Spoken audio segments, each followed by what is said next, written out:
Reading a 150-page current affairs magazine every month becomes a daunting task for many, isn't it? Yes, it happens only when we don't know how to read and what to read from that magazine and how to use that magazine for our exam perspective. So to resolve this issue, Vajiram has brought you Recitals plus your structured syllabus aligned current affairs program, wherein we just don't discuss the current affairs articles but majorly focuses on utilizing these articles for our prelims as well as mains preparation. Also, to strengthen this exercise, we have mapped the relevant PYQs asked on these themes from the current affairs articles. Along with this, we have also curated probable prelims as well as the mains questions on these current affairs articles that has the probability to be asked in the upcoming examination. Along with this, we'll also take a keen note as in how to pick up the value addition points from these current affairs articles in the format of keywords or data points or case studies that you can use across your GS as well as the essay papers for mains, instead of maintaining separate resources for these value addition points. So this is the agenda of today's session. In this session, I'll be discussing the Recitals Part-2 of March 2026 edition, wherein I'll be covering the subjects such as economy, summits and organizations, defense, environment, and awards or personalities in news. So, understanding the agenda, let's quickly move to the first subject of our today's discussion, which is economy. The first article featured in the economy section is about government bank dashboard and manual being launched. So there will be few one-time read articles that you need to understand that these are one-time read articles, and you need to extract only those points which can be asked as a prelims based question or which can be used for mains pointers in the examination. So this article majorly I would rate as a one-time read article because you need to understand what are the government initiatives to increase the efficiency of the governance. Probably a direct prelims based question may not be asked about these initiatives. However, a question can be asked about Controller General of Audits of Accounts of India. So let's understand about these articles in detail. So recently, the Controller General of Accounts has launched two major initiatives such as Government Bank Dashboard and Government Bank Manual to strengthen the governance and the efficiency of banks handling government transactions. So the banks who were handling the government money in terms of disbursement of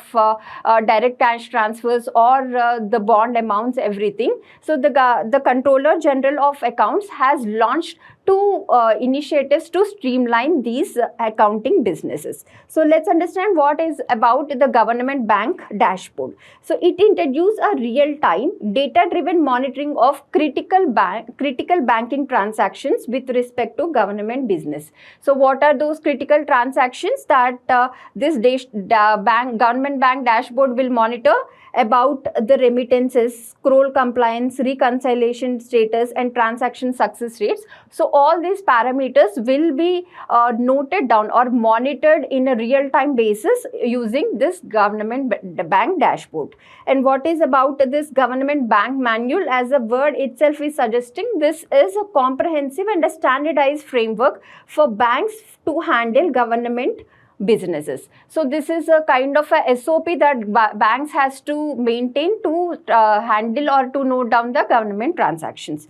So it clearly defines operational procedures, reporting obligations, reconciliation timelines, and the compliance requirements. So these is the details about the two major initiatives. In this article, we need to know about this authority, Controller General of Accounts of India. So sometimes a prelims based questions can be asked about a specific government departments or about a specific government initiatives. So we need to have a rough idea about what is Controller General of Accounts of India and what is its primary duty. It functions under the Department of Expenditure and the Ministry of Finance. So the complementary question along to this line is who prepares or which Department of Finance prepares the budgetary proposal every year. So comment down your answer in the comment box. And this Controller General of Accounts of India acts as a primary accounting advisor to the Government of India, and it is also responsible to maintain a technically sound management of accounting system. It prepares monthly as well as the annual analysis of government expenditure, government revenue, borrowings, and various physical indicators. And it is also responsible to submit the annual appropriation accounts as a part of which is a part of the budget document, and the union finance accounts to the parliament, which is a part of the budget in relation to the 150 of the constitution, 150 article of the constitution. So this is the major job done by the Controller General of Accounts of India, and these details can be asked as a prelims based question. And let's see how a question has already been asked on these lines, not exactly on this topic, but on these lines in prelims. In 2022, they have asked you about, in India, which one of the following compiles information on industrial disputes, closures, retrenchments, and layoffs in factories employing workers. And you need to identify the correct government department. So on these lines, they can also ask you about the Controller General of Accounts of India. And let's see how a question can look like if they choose to direct ask you. Consider the following statements regarding the Controller General of Accounts, and they have given you three statements about the department as the functioning and accountability organization, and you need to identify the right statement from the given options. So this is about the first article featured in economic section. Moving to the next one, which is about Innovators Business Environment Index. So this index, probably every finding and every line of this article may not be important to memorize. However, certain important indices can be asked as the prelims based question. Even then, the indices and the reporting agency, important reporting agencies. What can be the important reporting agencies? It can be World Economic Forum indicators, or it can be about IMF or World Bank. So these are important agencies which release periodic reports on the various states of governance. So the indices and the corresponding reporting agency or the releasing agency becomes an important pointer from the prelims perspective, and the analysis of this reports, they can be used as a value addition points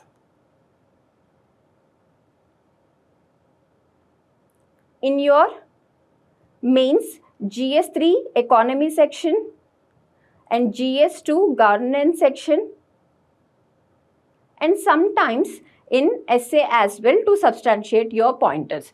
So let's understand what needs to be picked as a value addition point from this indicator or from this indices so that you can use thoroughly in your examination.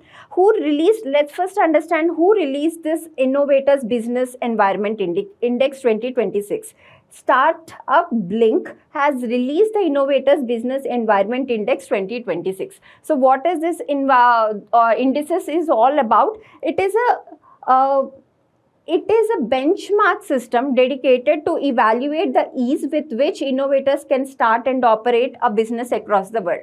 Do you find any resemblance with the objective of this indices? It is almost similarly working in the fashion of ease of doing business.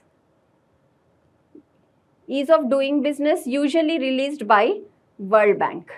So on the same lines, this Innovators Business Environment Index is also trying to encapsulate the frequency or the ease with which the innovators can start and operate their startup in various countries. So it covered 125 countries, and it used 30 plus indicators to assess the accessibility, reliability, and readiness of national business and environments for entrepreneurship. So this index, in a nutshell, to give you, I can say that this index will give you about the ease of doing business in terms of startups in various countries. And what are the key trends and the patterns that have been noticed or that has been given as part of these indices?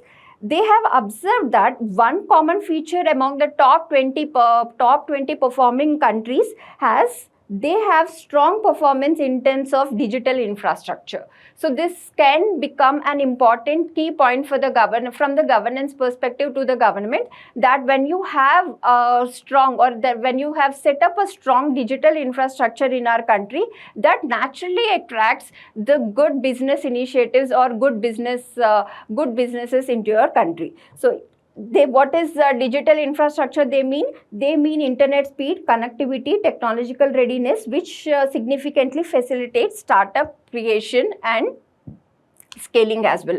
Also, how you can use this point? You can use it as a way forward whenever you have to recommend what are the other improvements that government has to take up to promote the startup or stand up India programs.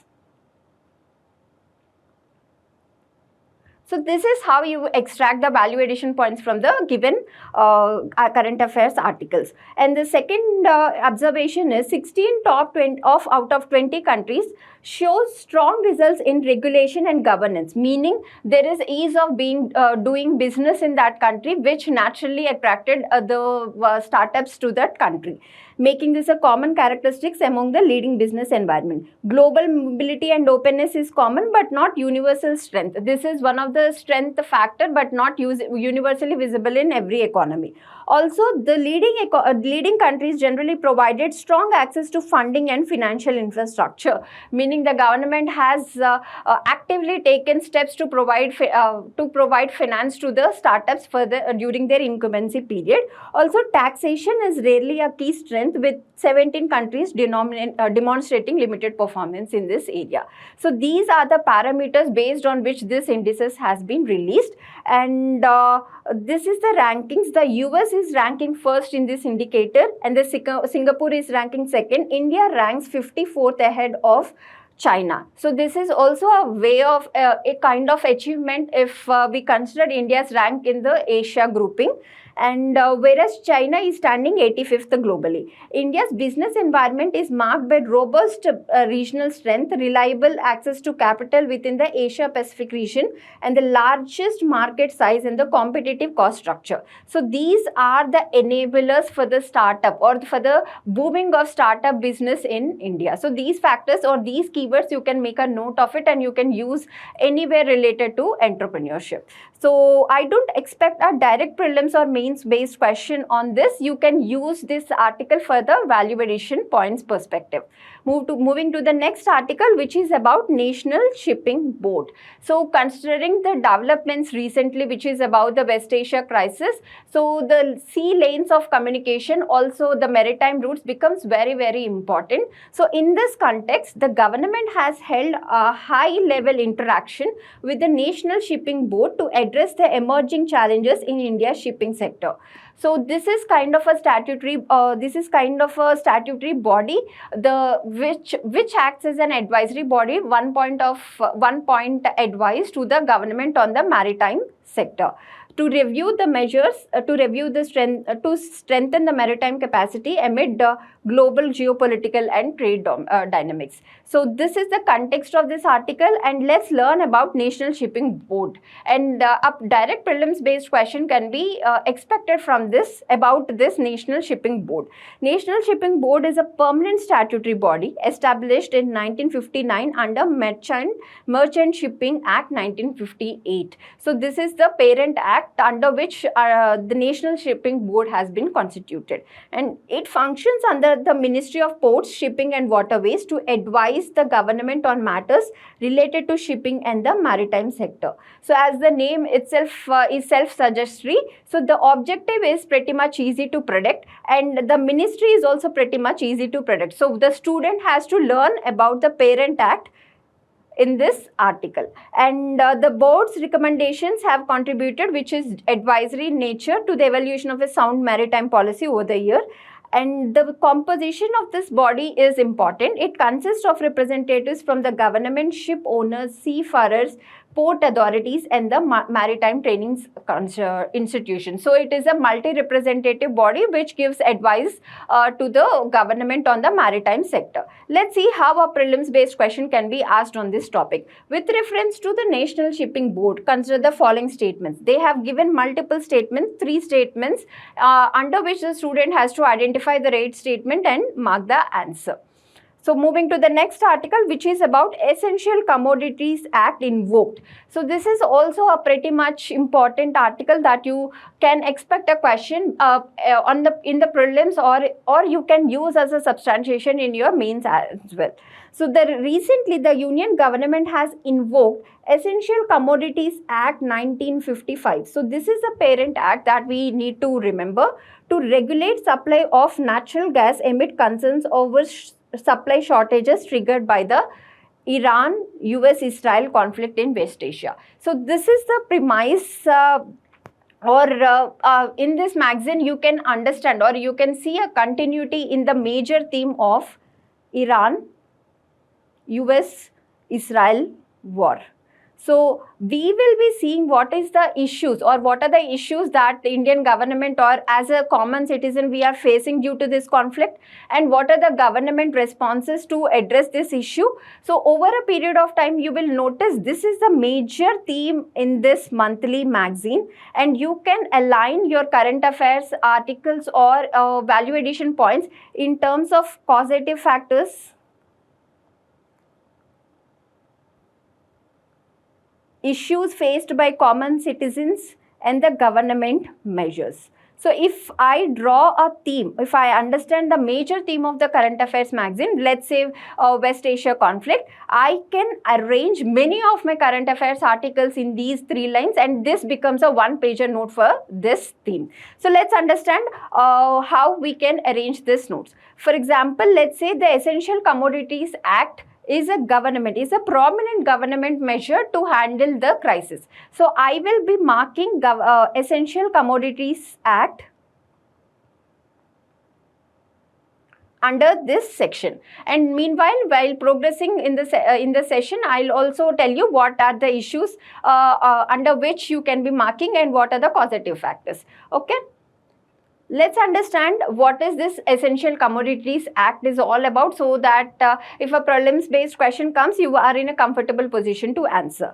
So the notification titled Natural Gas Supply Regulation Order aims to ensure that critical sectors, particularly household fuel supply, transport gas, remain protected even in the global energy supply crisis. So this is the overall context of this article.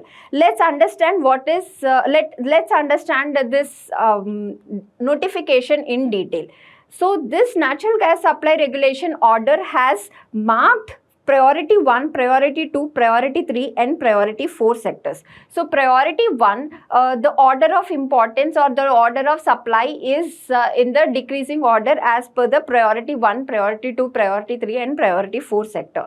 So for the priority 1 sector, it mandates 100% supply based on the past 6 months average for essential uses such as domestic piped gas PNG, CNG for transport, LPG production and other essential operations. So this priority sector 1 majorly consists of or majorly concerned with the domestic users or the domestic users of CNG, PNG and the LPG. And the priority 2 sector is all about or is concerned about the fertilizers plants to receive about 70% of the natural gas supply requirement. So have you seen the difference here? Priority sector 1 has 100% supply and priority sector 2 has only 70% supply. And priority 3 directs gas marketing entities to maintain supply to tea industries, manufacturing units and other industrial consumers at 80% of their past 6 months average. And priority 4 consists of city gas distribution. It is also marked at 80% of their past 6 months distribution or the gas consumption. So this is the priorities. This is how the different sectors are categorized into different priority orders, and based on this their consumption or their delivery limits have been fixed, like 100%, 70% and 80%. Along with this, in this article they have also given about an Essential Commodities Act 1955. We need to have a thorough understanding about this act.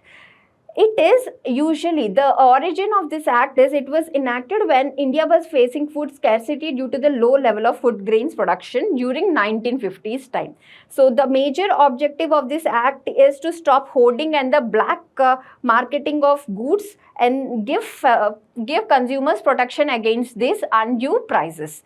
And in 2020, in the wake of COVID situation, the Parliament has amended the act to limit the centre's power to regulate only under extraordinary circumstances, meaning the government cannot invoke this act at ease. It has been mandated that only under extraordinary situations the central government can invoke this Essential Commodities Act 1955.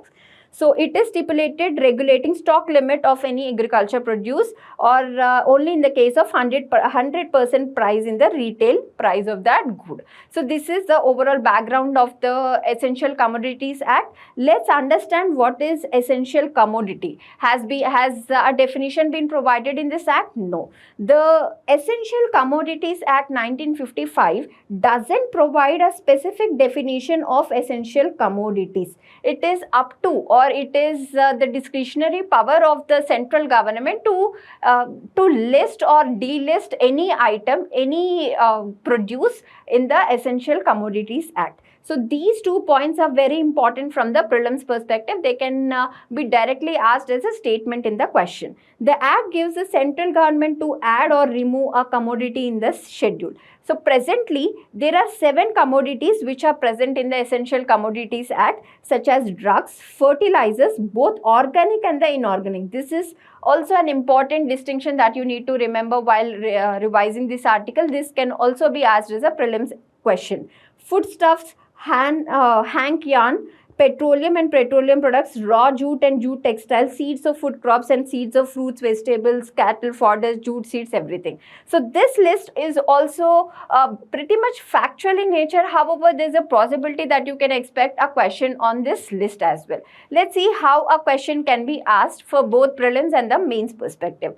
With reference to the Essential Commodities Act 1955, consider the following statements. They have given the powers, the objective of this act, and whether any good can be brought into the scope of this act or not, and they have given whether this act is exclusive to the agriculture commodities or not. After reading this article, the student will be in a very comfortable position to address this question easily. And let's see how a mains based question can be asked.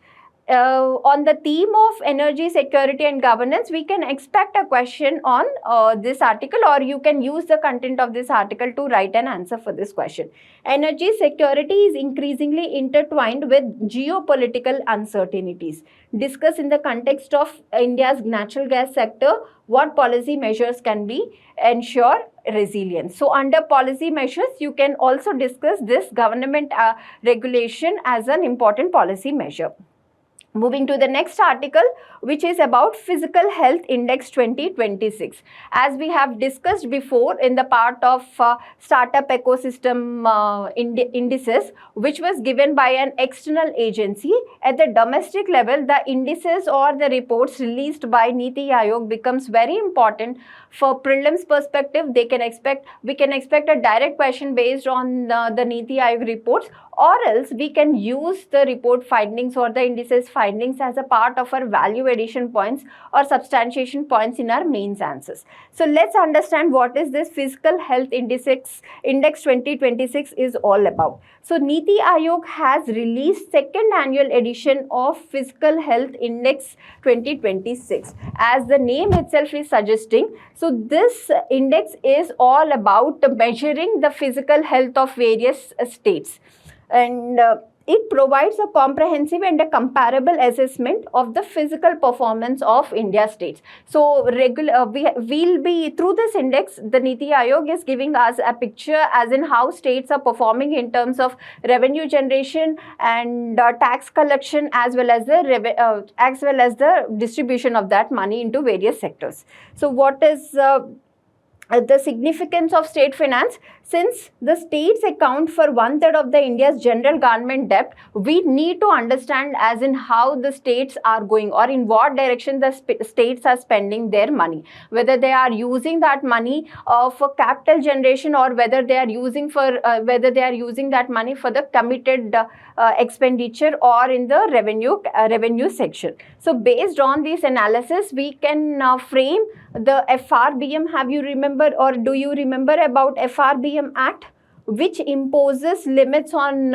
expenditure limits on the states and the central government to increase the fiscal prudence and the fiscal management?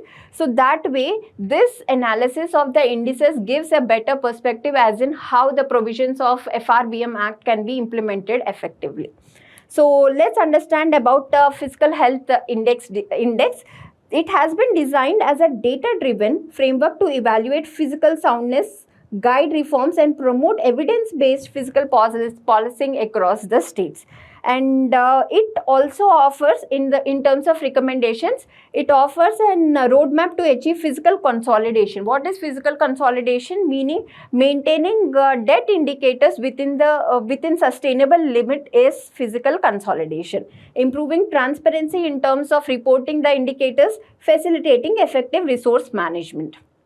So it ranks states in major 5 sub-indices. So these are important keywords that you need to mark under the topic of resource management or fiscal policy for the main section also. So because when you need to analyze a state's performance, you need certain parameters to evaluate that state. So these are the good keywords that you can use in your mains answers. What are those? The major 5 sub-indices are quality of expenditure, revenue mobilization, fiscal prudence, debt index, debt sustainability, along with the insights into the state-specific challenges and areas of improvement. So these are the important keywords that you mark, and these are the indices also, sub-indices as well. First edition accounted only for 18 major states, including 10 northeast states and Himalayan states. However, this account or this indices is more comprehensive compared to the first one.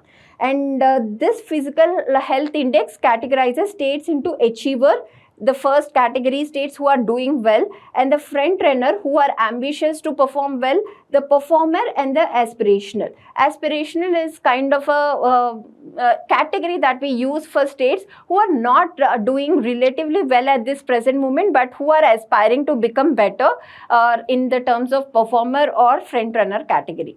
So states with the best physical position are categorized as achievers. So this is the overall findings or overall explanation about the index. We can expect a prelims based question based on the factual details of this index. Let's understand the key findings. These key findings you can use for your mains answers. So Odisha, Goa, Jharkhand have been categorized as achievers, the best performing states, and Odisha is leading the index for the second consecutive year. And Karnataka, Telangana moved from front runner to performer, meaning a degrade in the status. The physical performance of Punjab, Andhra Pradesh, West Bengal and Kerala are the worst in the country. Can you notice, or do you remember, or can you remember any point as in why some states are performing relatively bad compared to others? Do you remember the debate around the transfers, the government transfers? Especially in the context of or during the time of elections, wherein you give money to either women's section or different sections without expecting to increase their vote fall or to increase their vote share in the recent elections. However, this government transfers is always considered as not so useful not so useful expenditure, since it is a revenue expenditure and it adds to the burden of the government. So this is the whole debate, and let's comment if you understand any, or if you remember any points related to this government transfers debate in the comment section. So among the top northeast and Himalayan state, Arunachal is doing really well, followed by Uttarakhand, Tripura, Meghalaya and Assam. So what are the policy priorities that Niti Aayog has counted? It highlighted several policy priorities for strengthening physical consolidation.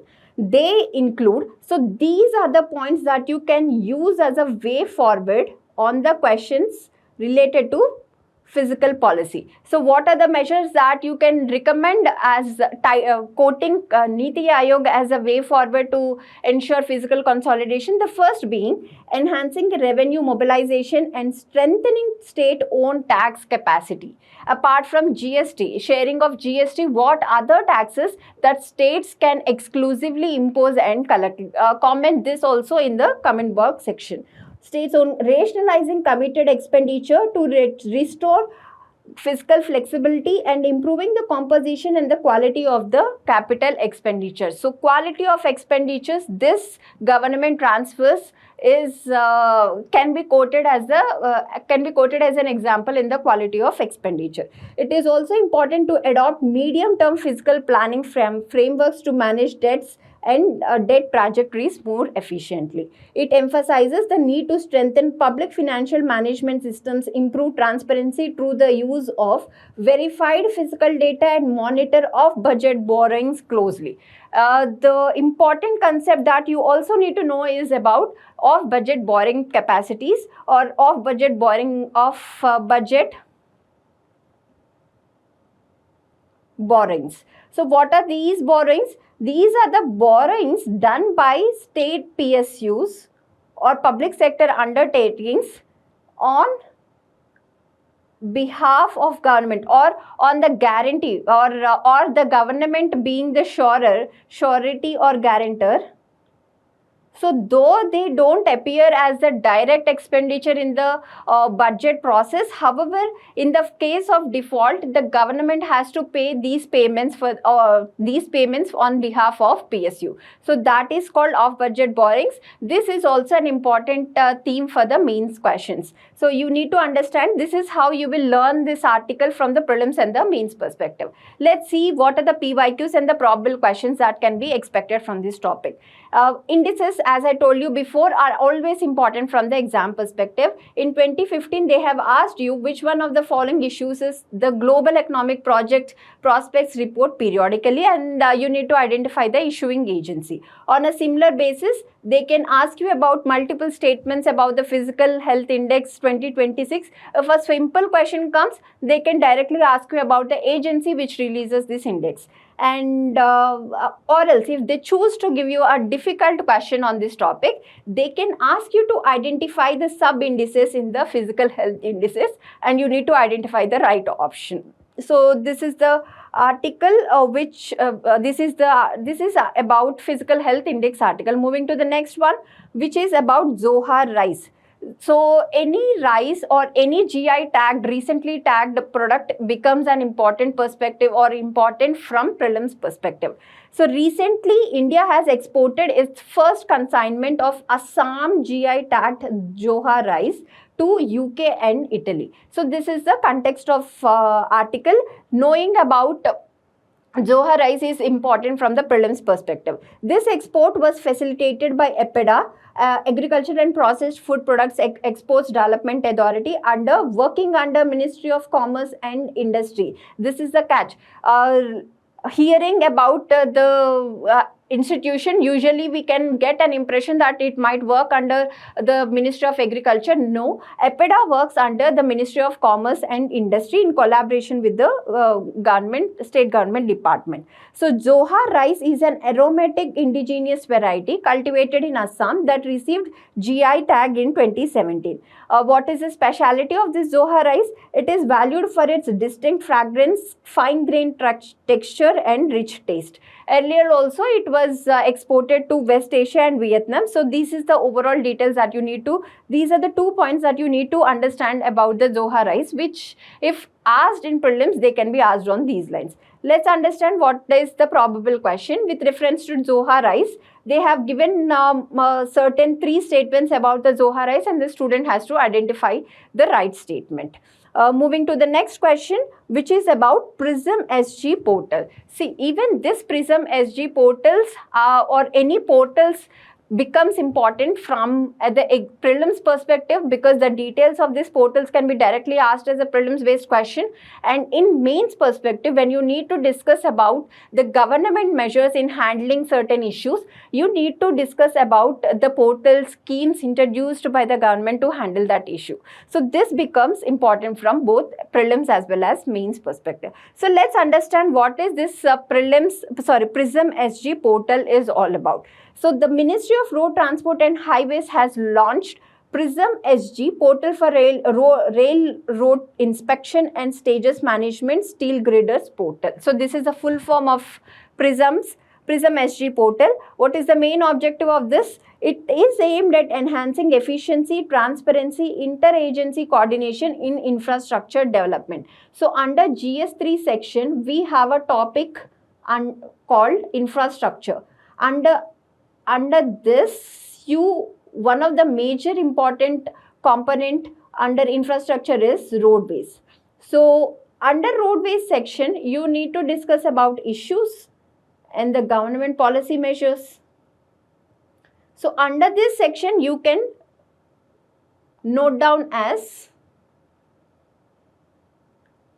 note this article as the value addition points for the main section. So you don't have to wait or collect material separately for the mains value additions. While reading magazines only, you compile the important value addition points simultaneously, so that whenever you need to write answer on that topic, you revise this content also and write better answers compared to your peers.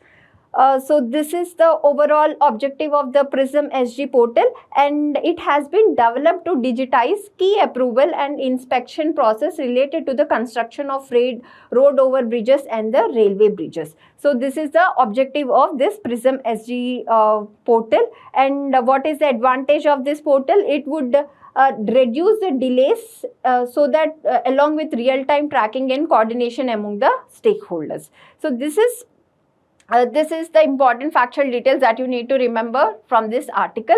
Let's see how a prelims based question can be asked. With reference to Prism SG portal, consider the following statements. It has been given that various statements about this portal, and you need to identify the right statement from the given statements. Moving to the next article, which is about purple potatoes in Punjab. So what is the context? Recently, the farmers in Faridkot district of Punjab are cultivating a new and unusual potato variety, which is called purple potatoes. This is the figure of purple potatoes. The potatoes would look in purple color. And what is the objective of this, or what is the advantage why this farmers are inclined to cultivate this purple potatoes? Let's understand within details of this purple potato. So usually the origin of purple potato is believed to be in the Andean region of South America, particularly in Bolivia and Peru. However, India has, or the Indian farmers have started cultivating this purple potato since 2022 by importing the seeds from the Bolivia. Also, one thing that you need to know is India has officially launched its own purple potato variety, Kufri Jamunia, in 2024, developed by Central Potato Research Institute. So what is the speciality of this purple potato? Unlike the traditional one, it is deep purple in color, sugar free and rich in vitamin C. So this is the this is the micronutrient efficiency in terms of potato, which makes this potato more attractive compared to the traditional ones. So also they are highly valued for their high concentration of anthocyanins. Anthocyanins are a powerful antioxidants nutrients, which helps in reducing cholesterol levels, better eye health, and reduced risk of heart disease, certain cancers, and diabetes. So these are the advantages of the purple potato, and this naturally leads to better pricing for farmers,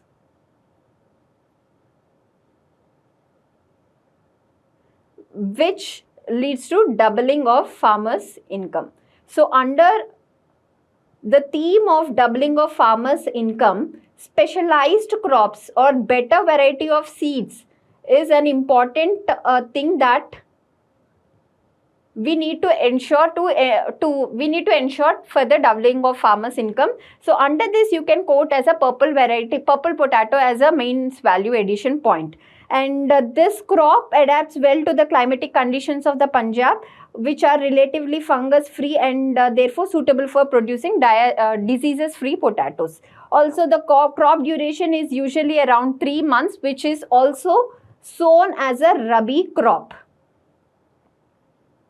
So this is important factual details for the prelims, and the shelf life is nearly double that of normal potatoes because their peel is thicker. So this is also offering a specific advantage to the producer as well as the consumer. So this is all about purple potato. Moving to the next article, which is about National Highway Green Cover Index. I don't think we can expect a specific question based on this article alone. This is a one-time article that you need to understand the efforts of the roadways or the government measures on the theme of roadways. National Highways Authority of India (NHAI) has released its first of its kind annual report on National Highways Green Cover Index 2025-26.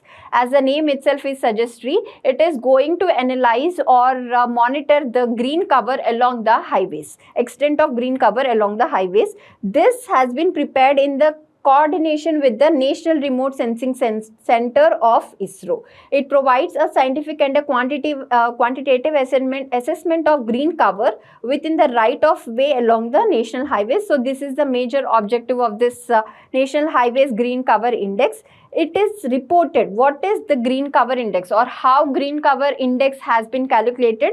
It is calculated as a percentage value that represents the proportion of land covered by green cover within the road right of way of national highways at a granularity of 1 kilometer.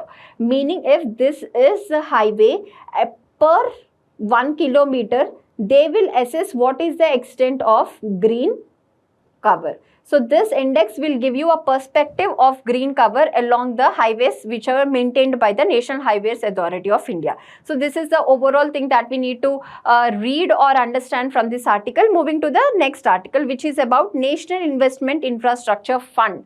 So this is also one of the important theme, or I would say important article from both prelims as well as the mains perspective. Let's understand what is this National Investment and Infrastructure Fund all about.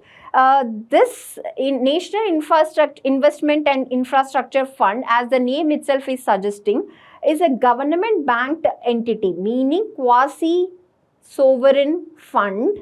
It is, if the question says that National Infrastructure and Investment Fund, National Investment and Infrastructure Fund is a quasi-sovereign fund, true, because it is a government-backed entity established to provide long-term capital to the country's infrastructure sector. It was founded as a Category 2 Alternative Investment Fund in 2015. So what is this Category 2, second category Alternative Investment Fund?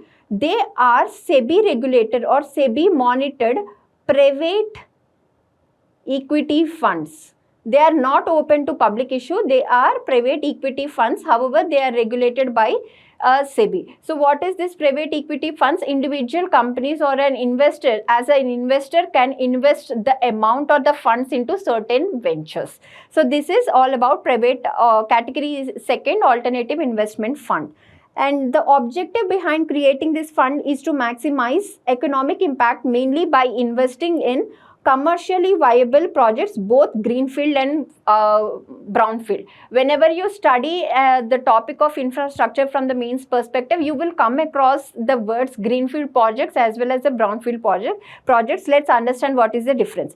Greenfield project is the project that we are starting afresh, meaning it is a new project. However, brownfield project is an improvement or to the already pre-existing project. So this is the differentiation between greenfield and brownfield. And in this National Investment and Infrastructure Fund, Indian government has 49% stake, and the rest of 51% stake is held by foreign and domestic investors and other private companies such as HDFC and etc. So this is the overall composition of this fund, and the governing council of NIIF is chaired by Union Finance Minister. So this is one of the important factual detail that you need to remember from the prelims perspective. And this section gives about the varieties or various types of the funds maintained by this NIIF. What is master fund? It is an infrastructure fund with the objective of primarily investing in operating assets in the core infrastructure. So it is a specialized fund of a nature because it will invest in core sectors such as roads, ports and airports and power, majorly in the energy or the physical infrastructure sector.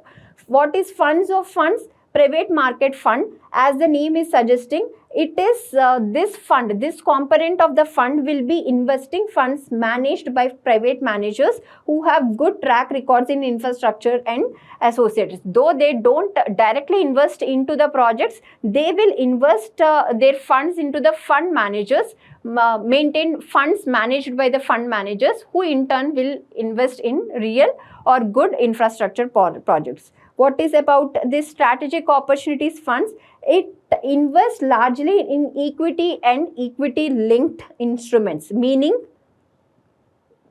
stock instruments. Equity is largely related to the stock instruments. So whenever a infrastructure company goes public and issues IPO, then the NIIF can invest into this IPO issues. And what is this India-Japan fund?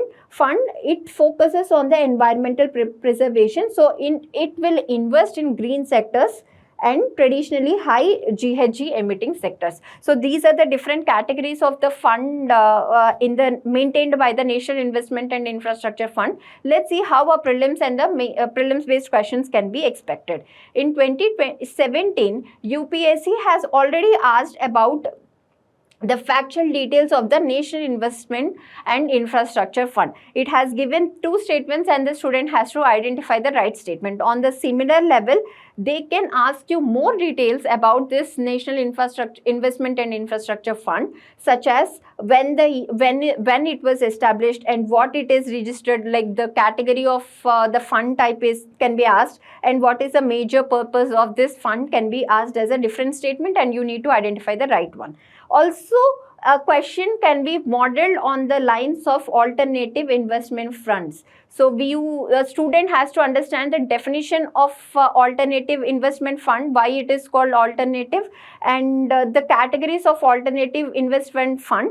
This is a category 2, and you also need to know about category 1 investment fund. They can give you about multiple statements and you need to identify the right statement from the given question. Moving to the next article, which is about NMDC's record in iron ore production. So, before addressing this article, one thing I wanted to give you a glimpse is, every time students ask us like, ma'am, how can we remember the agriculture crop questions that are asked in prelims or the mineral related questions? There is no definite or a good resource for these topics such as the agriculture and the mineral. However, we see every now and then a question being asked on the crops or the minerals. How to identify what are the minerals? There are a lot of minerals to remember. How can we remember the factual details of every mineral?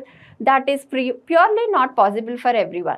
So what we can do is, you start compiling the important crops and the minerals that come across the current affair magazines. So current affair magazine becomes an important resource for these topics. Whenever you come across a mineral, you take an empty map map the mineral, the distribution of this mineral?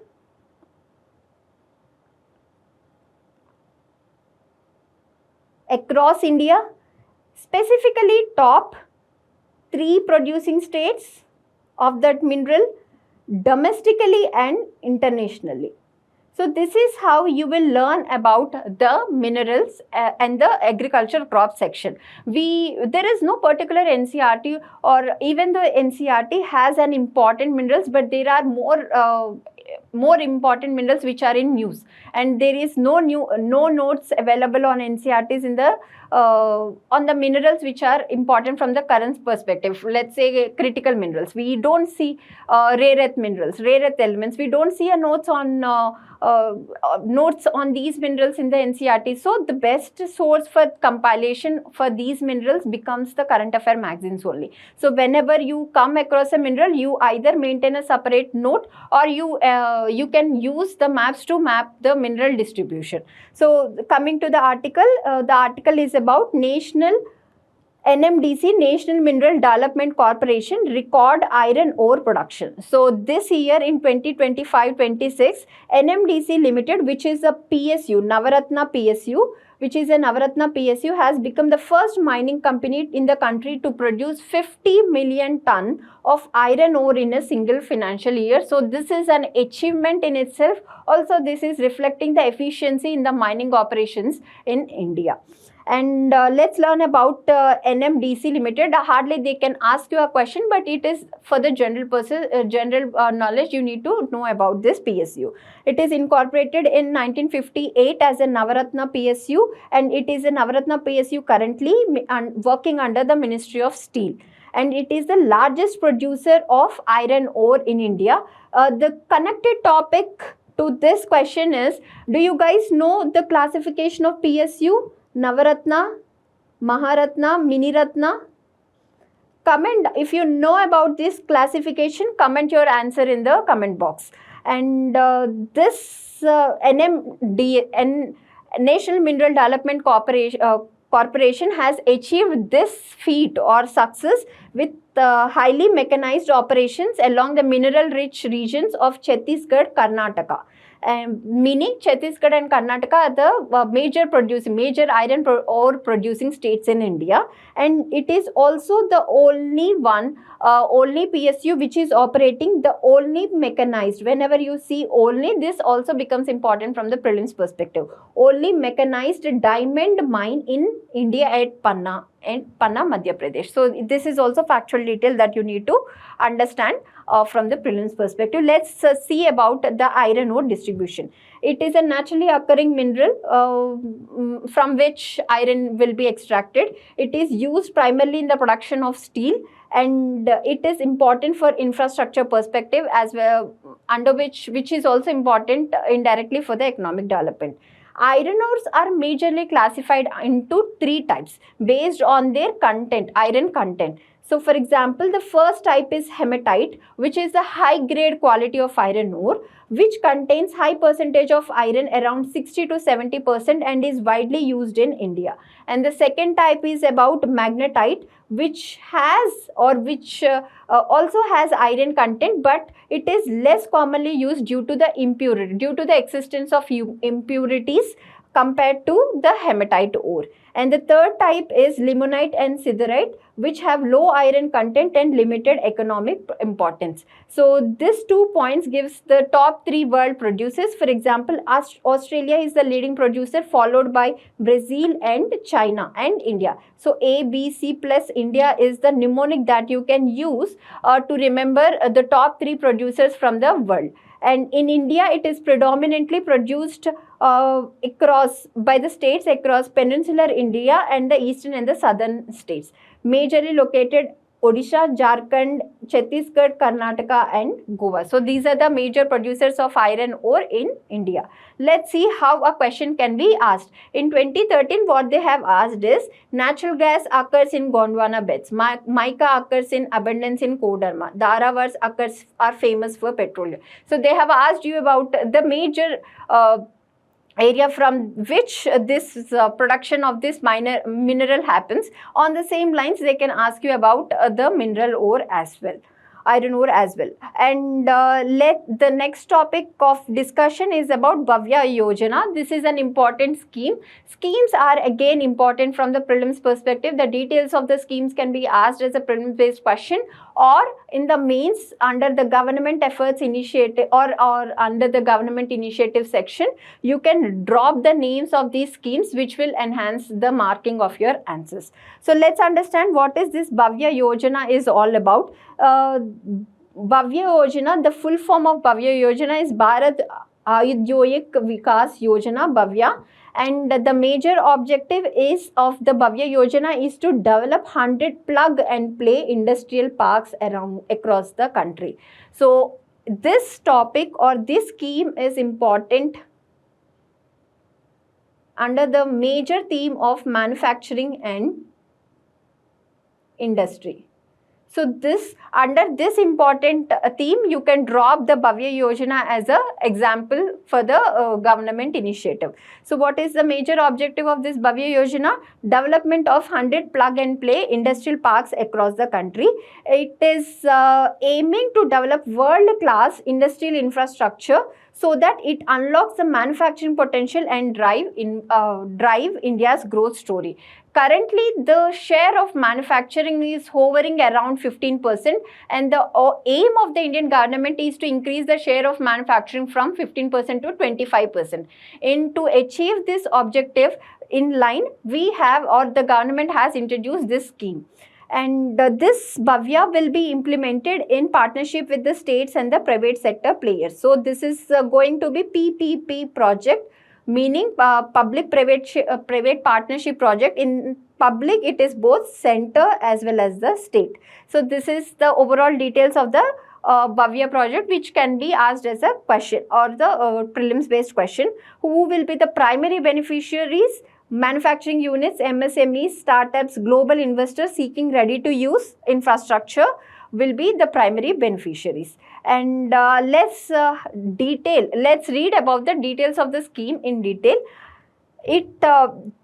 Under the scheme, industrial parks ranging from 100 to 1000 acres will be taken for redevelopment, meaning this industrial units will be really big in extent and the scope. And the financial support of rupees 1 crore per acre will be provided to the core infrastructure units and value addition infrastructure and social infrastructure. So 1 crore per acre support will be given to the industrial players to create core infrastructure, value addition infrastructure as well as the social infrastructure.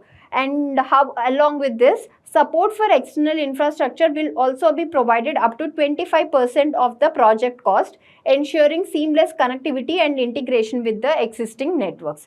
And this industrial parks will also be aligned with the PM Gati Shakti principles. So this is also one of the important, PM Gati Shakti is also one of the important scheme of the government. If you know it, it's fine. Otherwise, learn about the details of PM Gati Shakti as well, which is an important scheme for the industry. And let's see how a question can be asked on this Bhavya Yojana. With reference to Bhavya, consider the following statements. The question can give you multiple statements and you need to identify the right option. Or else they can also ask you about the National Industrial Corridor Development Corporation, which has been mentioned in this article.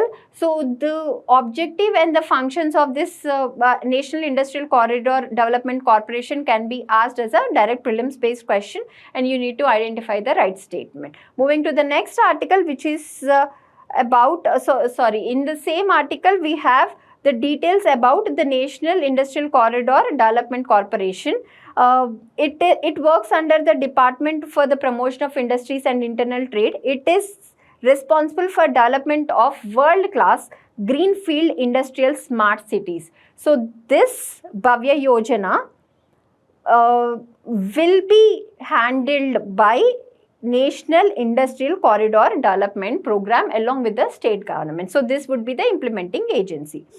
and they have already initiated, or they had the expertise to build on the concept of plug and play industrial parks. What is this plug and play industrial parks? Meaning, for any institute or for any unit, manufacturing unit to set up, there are certain backward linkages in the sense of inputs which are important. For example, power, roads, and human resources. These are the factors of production which are important, which also known as the backward linkages, and they are also important certain factors like forward linkages such as market and logistics cost and the awareness about the product. So these are the backward and the forward linkages. So what does this National Industrial Corridor Development Corporation do? It will ensure that all the backward linkages required for the manufacturing setup are put in place.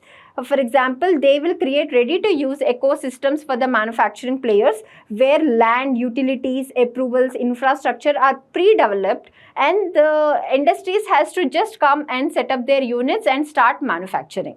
So this is about the National Industrial Corridor Development Corporation. Let's see how a mains-based question has been asked.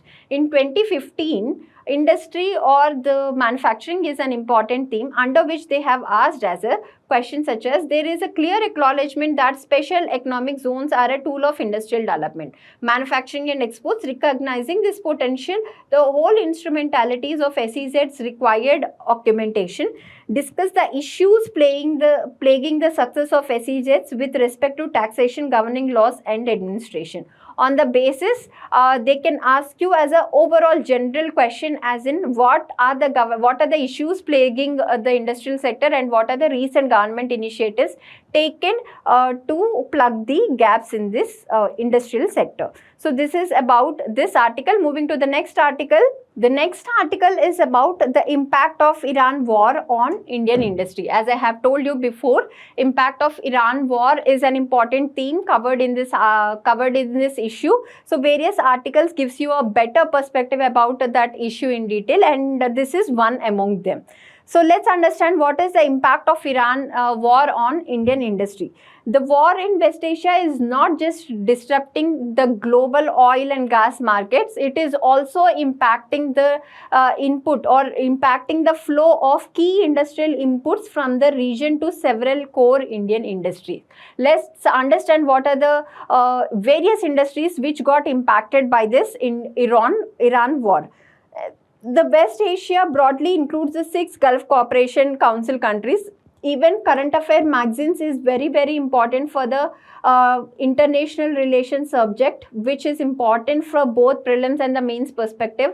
And if I have to look at international relation from prelims perspective, they will be asking about the international organizations, which is the membership of the organizations or the objective of these organizations becomes very important from the exam perspective. So whenever you come across any organization, you do a simple activity, Google activity, wherein you know about that organization, membership of the organization and the objective of this organization.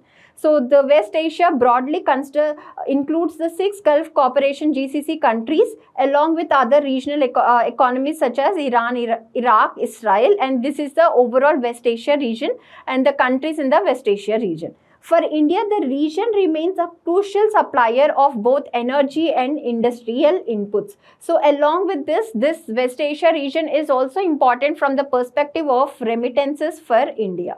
Majority of our Indian workers work in the West Asian region, and this region is also important from the remittances perspective.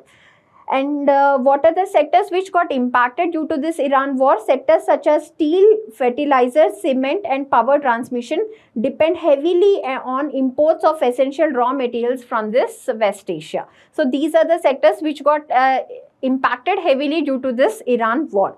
And what is the energy stress, or how the energy stress is happening or visible in the steel sector? The steel sector uses various production routes, majorly the blast furnace and the DRI. Blast furnace is the dominant route in the Indian steel industry, while DRI accounts for around 20% of the production of the steel. So blast furnace relies on the coking coal, and the DRI uses the natural gas as a key input. So this is the important thing, and both the natural gas is imported from the West Asia. So this becomes very crucial for the steel, or this becomes very impactful on the steel industry as well. And what are the other industries which goes beyond oil and gas? The construction sector is impacted heavily. How? The mineral imports which are required for the construction sector are facing disruptions, supply disruptions. Along with this, the India is also importing limestone from West Asia. More than or approximately 60% of the limestone imports are coming from West Asia, and along with the gypsum. So whenever you see mineral in the current affair article, know its distribution in terms of India and in terms of global level also. So these are important minerals which are important for the core industries and which India is importing. So basically a question on these minerals can be expected in the prelims perspective. And both minerals are important for the construction ecosystem. Limestone is a key important input for the cement production, while gypsum is also useful for the cement production. And along with this, India also imports sulfur, which is an important component for the fertilizers. We are also import dependent on sulfur's category. So sulfur is something that we are majorly importing from the West Asia. And along with this, India also imports direct reduced iron from the region, which is important for the steel making. And the copper wire, we also import copper from the West Asia, which is important for power transmission networks, electrical equipment, and renewable energy infrastructure. And this conflict has also impacted the diamond processing industry. Where is the majorly diamond processing industry located in India? Mostly the Western Indian region. So now it's your job to comment the states in the comment box related to the diamond industry.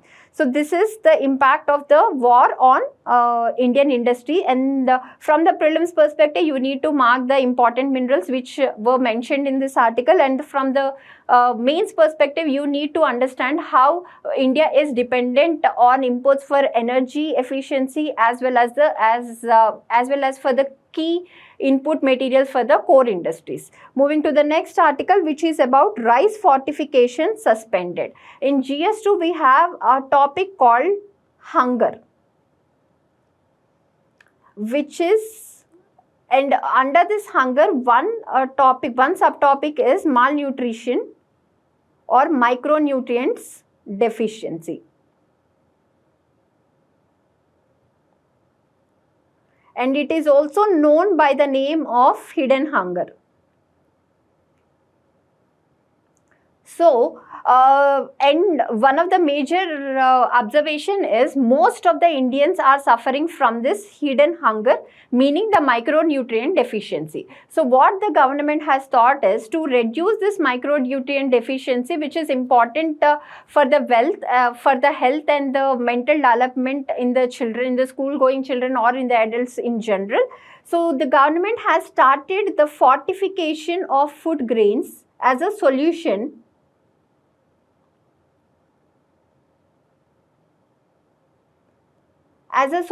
to this hidden hunger problem.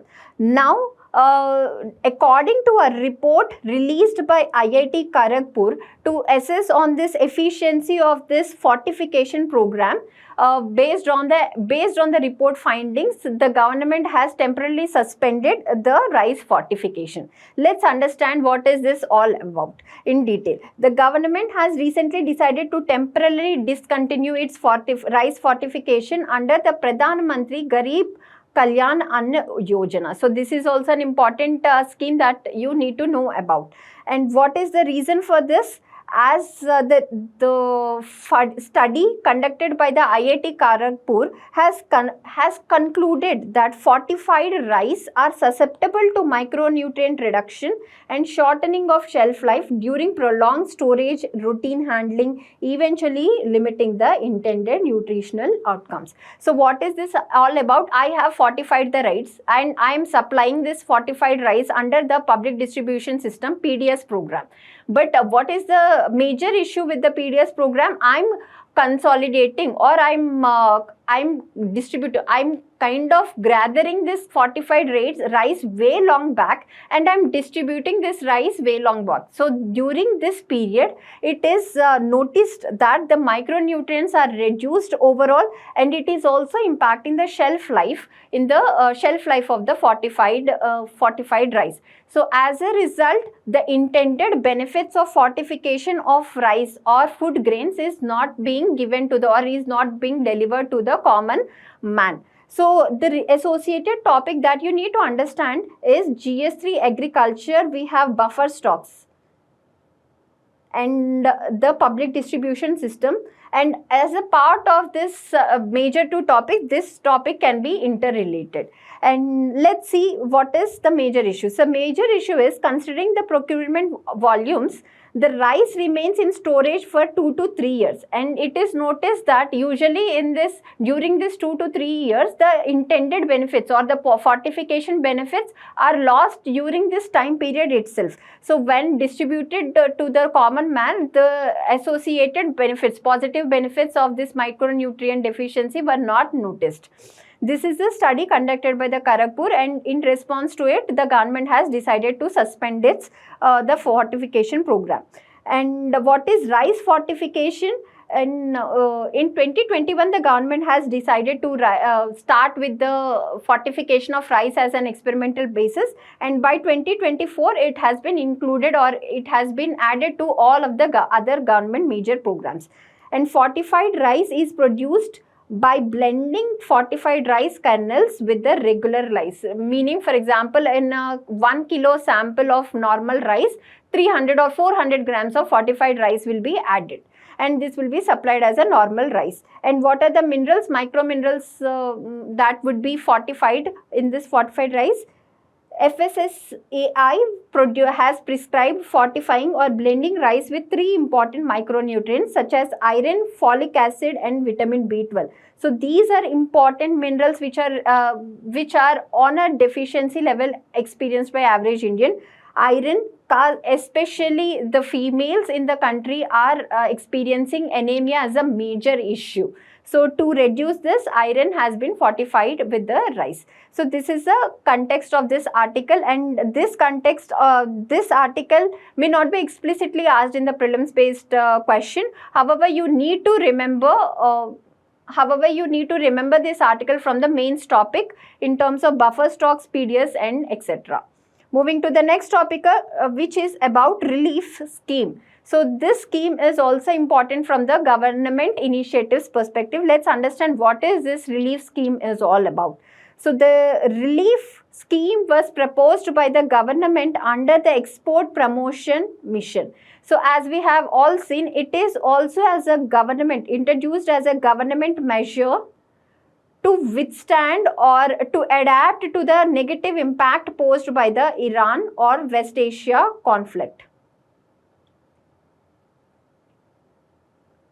So basically, this relief scheme will be having 3 components to the country, to the exporters, given to the exporters whose consignments were destined to countries such as United Arab Emirates, UAE, Saudi Arabia, Kuwait, Israel, Qatar, Oman, Bahrain, Iraq, Iran, and Yemen. So what is the first component about? The first component of valuation 56 crore is going to be given to the exporters who have already covered, or who have already has their credit insurance cover from the ECCG. What is ECCG? Export Credit Guarantee Corporation of India. Meaning a part of exporters who already have the credit insurance cover will be covered under the first component. So they will be benefiting from, or they will be getting getting 100% risk coverage over and above the existing ECGC coverage.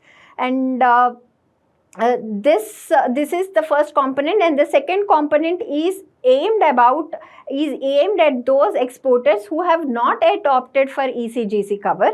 However, they are exporting to the affected countries, so to reduce or to in order to control the damage, they were given ECGC insurance cover for the next 3 months, like March to June 2026. And it is aimed to encourage exporters to opt for ECGC credit insurance cover for consignments to the specific countries.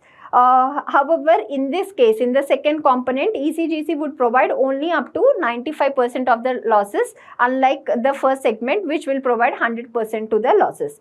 And the third is the largest component of this scheme, which will be aiming at MSME exporters that have not, those are not covering or covered under ECGC cover. And they will be, and the consignments will be applied between 1 month exactly between the February and the March consignments. So they will be provided with partial reimbursement and under the notified ceiling. So as per the components, you will see one component will be covering the insurers, definite insurers, and the second 2-3 components will be for those exporters who were not covered under the insurance cover. However, they were given, considering external situations, they were given the insurance benefits. So this is all about this scheme. What is the need for this scheme? It is aimed to support Indian exporters affected by extraordinary freight escalation, heightened insurance premium. And this is all about the scheme. Let's see how a question can be asked on this topic. With reference to the relief scheme, consider the following statements, and you have been given multiple statements, and you need to identify the right statements from the given question and mark the answer. Moving to the next topic, which is about small hydro power development scheme. So this is also an important government measure under the development of renewable energy. Small hydro power is an important component of renewable energy, and this you can use as an important scheme or important government measure for the promotion of hydropower. So the Union government has approved the small hydropower development scheme for the period of financial year 2026-27 to 2030-31 with the outlay of approximately 2,500 crores. And what is the major objective of this scheme? It will help in tapping the small hydro potential in remote and difficult to reach locations. What are those remote locations in terms of northeast or in terms of the hilly areas? And what is the major benefits that would be offered by the small hydro projects? They are basically decentralized in nature. So you need to understand the difference between large hydropower and small hydropower projects. When you need to construct a hydropower project, which is important for the electricity generation or for the provision of irrigation facilities in the Himalayan states, they alter the ecology of the Himalayan state, which is very sensitive in nature, because if you understand, Himalayas are young fold mountains. So they are prone to land risk, mudslides and landslides. So this, or earthquakes in particular. So when you construct a large scale hydropower projects in these Himalayan states, be it Himalayan state in the northern section or in the northeast section, they are prone to these ecological damages. However, when you construct these small hydropower projects, they are basically decentralized in nature. So you don't need, or you don't have the requirement of a major infrastructure to put this hydropower project in place. However, the benefits are exactly same like large hydropower projects, because they'll also be used in electricity generation. They also can be used for irrigation purpose. However, the manufacturing scale is different in both of them. So obviously, when a question comes, as a way forward, you can always propose that instead of choosing few large scale hydropower projects, decentralized small hydropower projects has to be harnessed in the Himalayan and the northeastern states. And one more major advantage that this small hydropower project offers is requirement of long transmission line is very, very minimal, and which will also reduce the transmission losses. Along with this, the indirect benefits is they will offer 51 lakh percentage of employment, and they are environmentally sustainable. So remember the case study which was asked in ethics based on environment versus economy theme, wherein you need to choose, or wherein you were asked to choose a side between environment and the economy due to the employment and the infrastructure being developed in that region. The best solution is always the midway path, which means you need to produce economic infrastructure which is environmentally sustainable. So under this section, small hydropower projects is a great example to quote. And this section gives you the scheme details. Let's see what are the scheme details of this scheme. And they would be, the state would be supporting the development of small hydro projects with capacities between 1 megawatt to 25 megawatt. Special focus on hilly and northeastern states. And what is the central financial assistance? Either 3.6 crore per megawatt or 30% of the project cost, whichever will be the less one in value, would be provided in northeastern states and districts with the international borders. And the maximum limit of support would be 30 crore per project. And for the projects in other states, it would be, apart from the hilly states and the northeastern states, it would be 2 crore per megawatt or 24% of the project cost. And the maximum limit is 20 crore per project. So this is the technical details of the scheme that can be asked as a prelims based question. And the important component of the scheme which stands it out apart from other schemes is the investment will also rely entirely on indigenous plant and machinery, supporting the government's Atmanirbhar project initiative. So this is one of the good point that we need to understand or can quote as a value addition point in mains answers. Let's see how a mains based question has been asked in 2022. Do you think India will meet 50% of its energy needs from renewable energy by 2030? Justify your answer. How will the shift of subsidies from fossil fuels to renewable will help achieve the same objective? Explain. Under explain section, you can quote the schemes. Moving to the next topic, which is about digital twin for VOC port. The context of this article is Vivo Chidambaram Port Authority has become the first major port in the country to implement the digital twin initiative for port management. Let's understand what is this digital twin initiative all about. It will create a real-time virtual replica of the port's infrastructure, operational assets and the maritime ecosystem. So what would be the major advantage of this? This will enhance operational visibility, predictive analysis, data-driven decision making across the ports. So this also will enable the real-time operational monitoring, providing live visualization of berth occupancy, vessel movements, crane utilization and yard capacity across the ports. So it will help to reduce the vessel turnover time by 25%. So these are the intended advantages of this digital twin initiative. And these also provide, it also supports the predictive maintenance of the cargo handling equipment. It will facilitate the berth and traffic optimization.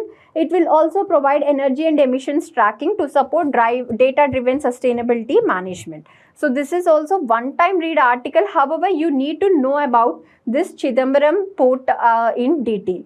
And VOC port, also known as formerly known as Tuticorin port, is an artificial port, all-weather port located in Tamil Nadu. And it is one of the important key ports on the Bay of Bengal, and it is named after the Chidambaram Pillai, who participated or who is an important freedom fighter during Swadeshi movement. So this is the overall context of this article. Moving to the next one, which is about initiatives launched for orange economy. As we all know, in this year's budget proposal, the finance minister has emphasized on the economic potential of the orange economy and the initiatives, government supporting initiatives to promote orange economy in the country. So let's understand in detail what are these initiatives launched for this orange economy. Let's understand first what is this orange economy all about.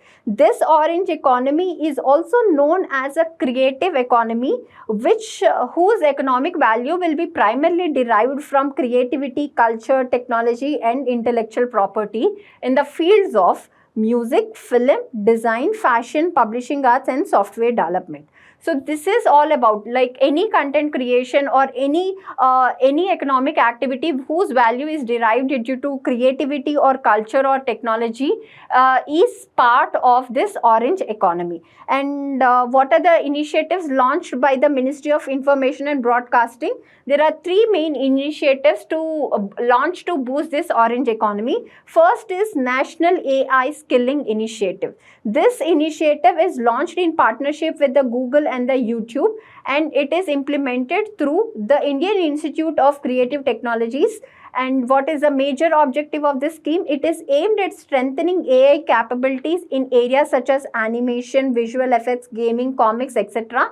to create videos or to create content. And under this initiative, 15,000 participants will be selected, and they would be given skills in the AI sector. And what is the second initiative? The second initiative is about My Waves. So My Waves is a new feature within the Waves OTT platform. So if you have to understand this way, Waves platform, OTT platform will similarly work in the fashion of the YouTube. So what is this My Waves feature? It will enable citizens to create, upload, and share content similarly on the lines of YouTube. So that way we are creating our own indigenous platform of content creation, sharing, and uploading. So it is designed as a structured platform for user-generated content that will also support participation in the national initiatives such as Create in India Challenge. And the OTT platform marks a shift from content viewing to active content participation, making Waves OTT a platform not only for viewing but also for creation. So this is a very, very important thing. And what are the third initiative? New technology upgrades. So from now, the television viewing becomes very simple and accessible. Why? Because from now onwards, whatever the television units will be produced in the country, they will be embedded with the capacity to watch direct DDD fresh Doordarshan fresh channels directly on their television sets without the need of the separate setup top box. So with this, it will reduce the cost of the television also, and it will reduce the cost for the consumer as well. Let's understand how prelims based question can be asked in this topic. With reference to orange economy, consider the following statements. You need to identify the sectors and the definition of the orange economy and mark the right statement. And how a second question can be asked? They can ask you about the platform and the major objective of that platform, wherein you need to identify the right objective of that platform. Moving to the next topic, which is about International Year of the Women Farmer. This is also an important value addition. You can read it as one-time article, and you can use it in your mains questions on the topic of feminization of Indian agriculture. So let's understand what is the contribution of women in agriculture. Recently, the United States has declared 2026 the International Year for the Women Farmer. So what is the contribution? What is their contribution? They play essential roles across agri-food systems, producing, processing, and trading food that sustain families, communities, and economies. However, there are some issues faced by the women farmers, though they are high in quantity. However, they face issues in terms of ownership to the land resources, in terms of credit facilities, access to credit facilities, in terms of access to market facilities. So this International Year of the Women Farmer will highlight these issues or these inequalities, and they will be calling for collective action, increased investments to close gender gaps, strengthen women livelihoods, and promote their leadership across the agri-value food chains. So this is the overall context of this article, and the important keywords from this article can be used on the question. of feminization of Indian agriculture. Moving to the next article, which is about modified UDAN scheme. UDAN is very, very important scheme under the theme of civil aviation under the topic of infrastructure in GS3. So recently, if you know, UDAN was primarily or first initiated in launched in 2016, and now in this year, after 10 years of UDAN implementation, the government has launched modified UDAN scheme. Let's understand what are the details of the modified UDAN scheme. So the modified UDAN scheme will be working for a period of 10 years from 2026-27 to 2035-36 with a total outlay of around 28,000 crore, which is almost a 6-time jump in terms of funding. And it would be funded entirely by the central government, and it aims to expand the air connectivity to the small cities and the remote regions, as this is also precisely the major objective of the UDAN scheme, which was launched in 2016. However, the revamped or the modified UDAN scheme will majorly focuses on areas such as the sustained support for operations and maintenance. It was noticed that with the UDAN scheme in place, their airport operations were in place. However, the operation and the maintenance operations were becoming costly for the players, which are reducing the chances of operating sustainably. So this modified UDAN will majorly focuses on providing that sustained support for operations and maintenance. And along with this, these are the major components of the modified UDAN, which needs to be learnt in detail. 100 new airports from existing airstrips. So a large chunk of funding will be earmarked for converting 100 unserved airstrips into functional airports, meaning they have a landing strip but they lack infrastructure like terminals, security system, navigation aids. So this unserved airstrips will be converted into functional airports. And the second major component is about the operations and the maintenance support. And this scheme will receive operations and maintenance support for 3 years, around 441 aerodromes and everything. And apart from it, 200 modern helipads will also be developed as part of modified UDAN scheme, and there will be a component of viability gap funding for airlines.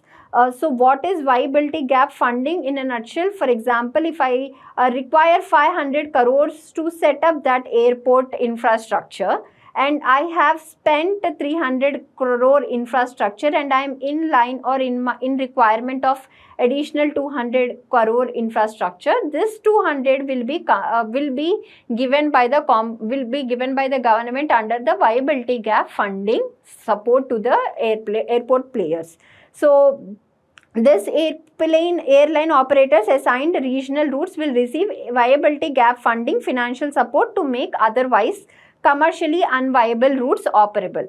And what is the major thing that you need to know is, unlike the earlier design scheme, these subsidies were not funded by the exchequer, but through a regional connectivity scheme, levy will be built into the airfares on the non-UDAN routes. So it is ultimately through levy, the funding is ultimately through the levy imposed on non-UDAN routes, which this levy amount will be used for the modified UDAN scheme. Let's understand how a prelims based question can be asked. With reference to modified UDAN scheme, consider the following statements. They have given 3 statements and you need to identify the right one. And apart from it, they also can ask you about the UDAN scheme in general, and you need to identify the right statements about the scheme. Moving to the next topic, which is about food security index. Another index in this magazine. The International Institute for Environment and Development has released its food security index, as the name itself is suggesting. So this index will measure again across the 4 pillars, against 4 pillars, which is the availability of adequate food, accessibility of food to households, including whether it is affordable or not, nutritional value of the food that they are procuring, and the sustainability of the agro-food systems. So on these 4 parameters, the 162 countries will be assessed as a part of this food security index. So these are the components of the index which can be asked as a prelims based question, and the key findings of the index can be asked as a, or can be used as a major component in your mains answers. So this is an important or interesting aspect, the impact of climate change on food systems. So this index has particularly explored this theme, impact of climate change on food systems, which can be used under environment section as well as the ethics and essay section also. So let's understand what are the major findings. They have noticed that at 1.5 degree of warming, lower income countries will begin to experience serious dietary instability. And at 2 degrees centigrade condition, at 2 degree centigrade increase in temperatures, this impact will be aggravated or will be exaggerated, and the countries, majorly the poor and the conflicted nations, will experience steep declines in food availability and dietary diversity also. Also, this sharp declines in area-wise is expected in sub-Saharan Africa and South Asia region as well. So, this is an important finding that this index is giving, and government has to act according to this finding. Globally, approximately 59% of the global population are already living in countries that fall below the average score of 6.2, meaning the measurement across the 4 pillars, they were in a relatively lower position to the average score. And the 41% of the world population is living above the global average scores. And Iceland is the topmost country, has scored the highest rank, followed by Denmark and the Australia. And coming to Indian scenario, this part of article covers the Indian scenario, which is important from exam perspective. India is rated as among the large economies most at risk of worsening food insecurity as global temperatures rise, with a steady decline in access to adequate and nutritious food under warming scenarios. And this report is placing India in the food in the position of, or in the category of most concerning. Its baseline score is 5.31, below the average, which is 6.74. However, with the 1.5 degree increase in global temperatures, India's score is projected to fall further to 4.96 and 4.952 at 2 degrees centigrade. So these are the findings of the report, which can be used across the GS papers in the main section. Let's see how prelims and mains question can be asked on this topic. With reference to the food security index, consider the following statements. They have given 3 multiple statements and you need to identify. First statement is about the releasing agency and the objective and the parameters of that report in detail. Also, they have explained the concept of food security. When we use the word keyword, we also need to understand the definition or the concept of the keyword to use that keyword better. So what is the concept of food security? This is ensuring access. Food security includes both access, affordability and sustainability. So ensuring access to sufficient, safe, nutritious food for all people at all times. So this is how a prelims based question can be expected, and let's see what a mains based question can be asked. On the theme of food security and climate change. Climate change poses a systemic threat to global food security. Discuss with reference to developing countries. So when you are discussing with the reference to developing countries, you can take help from the index findings as a substantiation points. Also, the second question is, India faces a dual challenge of ensuring food security and nutritional security. Discuss the issues and suggest policy measures. Nutritional security, fortification of food is one important measure that we can suggest. Moving to the next topic, which is about Mutual Credit Guarantee Scheme modified. Mutual Credit Guarantee Scheme is a old version scheme. However, in recent times, a few modifications has happened in the scheme. Let's understand what are they. So, what are they? Earlier, the National Credit Guarantee Trust Company Limited used to provide 60% guarantee coverage to member lending institutions. What are member lending institutions? They would be banking institutions only, for providing credit facilities up to 100 crore sanctioned to eligible MSMEs for the purchase of equipment and machinery. And the best part is, in the initial program, the farmer or the MSME owner has to provide certain amount, has to pay certain credit to the government from his own pocket, and only the 60% would be carried by the National Credit Guarantee Trust Company. However, the modification that has been conducted recently is, even in this credit or the upfront payment, I would say, not credit, it would be called as upfront payment that the owner, MSME owner, has to pay. Even in this amount, 5% upfront contribution will be made refundable, and 1% of the amount will be returned every year after 4th year onwards, subject to the best payment or satisfactory loan performance. For example, if I am paying 50 lakhs as upfront contribution to the bank, out of this 5% I will be returning after 4th year. And the eligibility criteria is also has been expanded to include service sector MSMEs as well. And the minimum project cost requirement towards machinery and equipment has been reduced. So even the MSMEs with 60% of the cost who want to upgrade their machineries are eligible for this mutual credit guarantee scheme modification. Also, there are special provisions which are given for exporters, such as profitable units having exported at least 25% of their sales turnover in the last 3 financial years are eligible under this scheme, and the maximum loan amount is 20 crore, and the upfront contribution is 2% of loan from their contribution. Moving to the next topic, which is about PM E-Drive revised. So PM E-Drive is an important topic under energy transition, because this is promoting the electric mobility. Do you know what is other scheme apart from PM E-Drive for promotion of electric mobility? What is FAME scheme in this context? Do you know about it? If you know the answer, drop your answer in the comment section. So let's understand what is this PM E-Drive all about. The government has recently revised the PM electric drive scheme to set new deadlines and unit caps for electric two-wheeler vehicles and three-wheeler vehicles. So this component of the scheme, or this scheme, is exclusively reserved for two-wheelers and the three-wheeler vehicle category. And the buyers of electric two-wheelers will be eligible for subsidies only if their product, or if they purchased their vehicle or registered on and before 31st July of this year. And for electric three vehicles, including e-rickshaws, this cutoff date will be extended till March 31st, 2028. So this is an important component that you need to remember from the prelims perspective.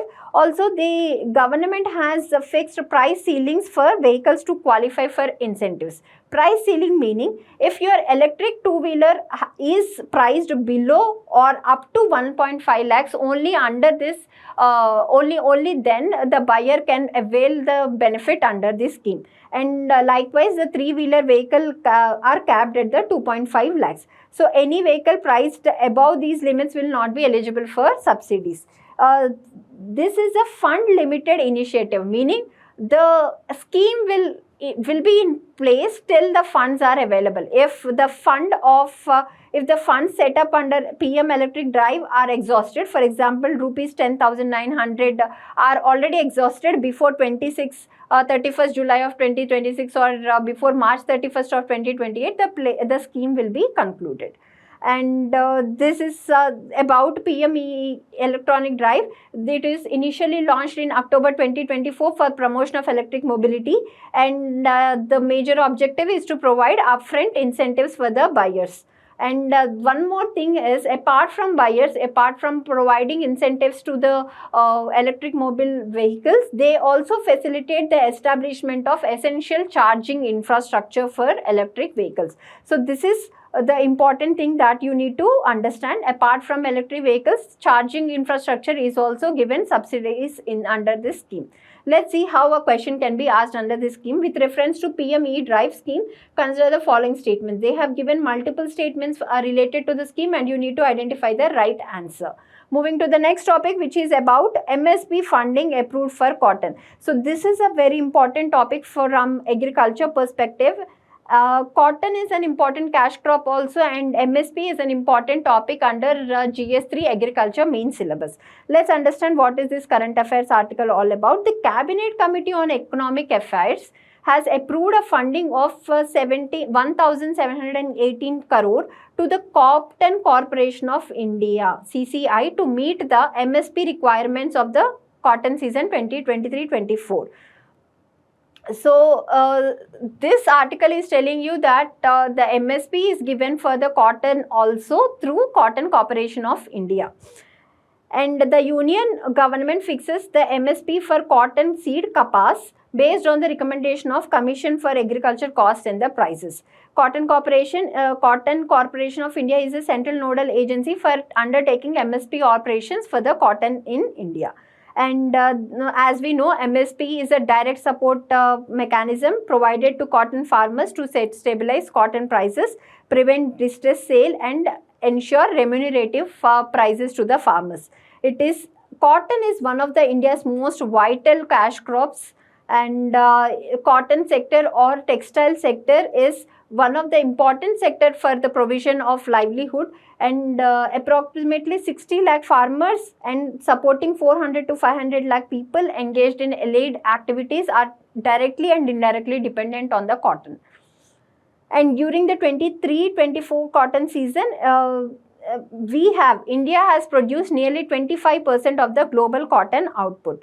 And let's learn about Cotton Corporation of India. Even this can be asked as a prelims based question. It is established in 1970 as a public sector unit, public sector undertaking under the administrative control of Ministry of Textiles. So, which is the parent ministry? It is Ministry of Textiles, and its major role is to undertake price support operations whenever required, whenever the market prices of kapas falls under MSP. Also, it undertakes commercial purchase operations to fulfill raw material requirement for domestic textile industry. So, this is the major function carried out by the Corporation Commission of India. And apart from it, they also include information, disseminate information related to bale identification and traceability systems BITS, and the Cotton LE mobile app, which enables better outreach and service delivery to farmers. So let's see what is the PYQ already asked on the topic. In 2021, they have given the cropping conditions for the related to the cotton, and the student has to identify the right crop. And on a similar basis, they can ask you about the question on MSP. They can give you multiple statement, as in who is the authority which gives MSP and what are the details of it, and based on this you can mark the right answer. Let's see how a mains based question can be asked. If they ask a question directly on MSP, they can ask you critically examine the role of MSP in ensuring income security for farmers in India. Or else they can ask you discuss the challenges associated with MSP based procurement, suggested reforms to make agriculture pricing more efficient and inclusive. Moving to the next topic, which is about anomalous falls in gold prices. Everyone is aware of the fact that the prices of the gold has skyrocketed in this year. However, since the start of this Iran war or West Asia conflict, we have noticed that the gold prices have fallen sharply. And what are the reasons? The reasons are little interesting, and you can understand the economic articles, current affairs articles in the newspaper better when you analyze this topic. So what is the background?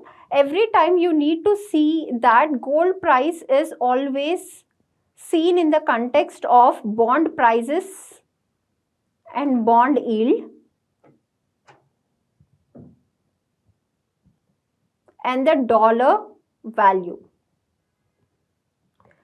See, gold is seen as a safe haven or safe asset compared to equity in terms of bond and the dollar. So let's see what is the reason for the decrease in the gold prices. Investors generally turn to gold as a safe haven. This has been seen during 2008 financial crisis, during COVID-19 crisis also, and during the Russia's war in 2022. However, at this time, the reasons were different for the fall in the gold prices. What are the major reasons? When the Iran war has started, the price of the oil has been increased. So, when the West Asian conflict has begun, the oil prices jumped sharply, crossing 120 a barrel and breaching 100 rupees, $100 per barrel for the first time since Ukraine's war in 2022. And this higher oil prices push up the cost of almost everything, raising the inflation. See, for example, oil is a basic input, which the increase in the oil price will increase the inflation in the market. And to address this increase in inflation, the monetary policy will ensure that rates are increased. So they will follow the contractionary monetary policy to address this inflation target, meaning the bonds or the government interest rates will be higher. Government interest rates will be higher, meaning bond yields are more lucrative compared to the gold. So the investors are naturally interested in investing in these bonds compared to investment in the gold regions, which led to the fall in the gold prices. So this is the whole cycle or the mechanism which led to the fall in the gold prices.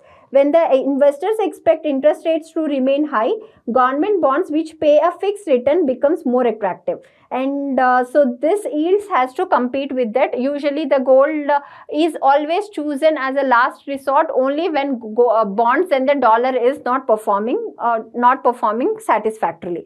So this is the overall article, and this article has also mentioning about the dollar factor. Gold is priced in US dollars globally. So when the dollar weakens, gold becomes cheaper, which will in turn increases the demand and which will in turn increases the prices. However, the dollar has not been weakened during this scenario. So the gold rate, the demand for the gold has not been increased, and which didn't push up the price of the gold. So this is the overall interesting article that probably direct prelims or mains question may not be asked, but it is an important thing for you to understand the editorials in the newspapers better. Moving to the next article, which is about LPG shortage in India. This is one of the most important recent current affairs that we have in the last month. Let's understand what is this issue and how government is trying to tackle this issue. When you see this article, the associated article is Essential Commodities Act 1955. So to address the LPG shortage issue, the government has ensured or implemented the Essential Commodities Act 1955. Let's understand what is this LPG is all about. LPG, liquefied petroleum gas, is gaseous fuel primarily consisting of propane and butane, and it is a byproduct of crude oil and natural processing facility. So this is a byproduct of crude oil refining and the natural gas processing. It may also contain some amounts of propylene, butylene and isobutylene or isobutane. So this composition can be asked as a prelims based question, and the major issue is India is heavily dependent on LPG imports, meaning approximately 90% of this imports come across the West Asia region, which led to the shortage in the country due to the ongoing conflict. So this India's LPG system is designed for operational flow, not stockpiling. You need to understand that at least we have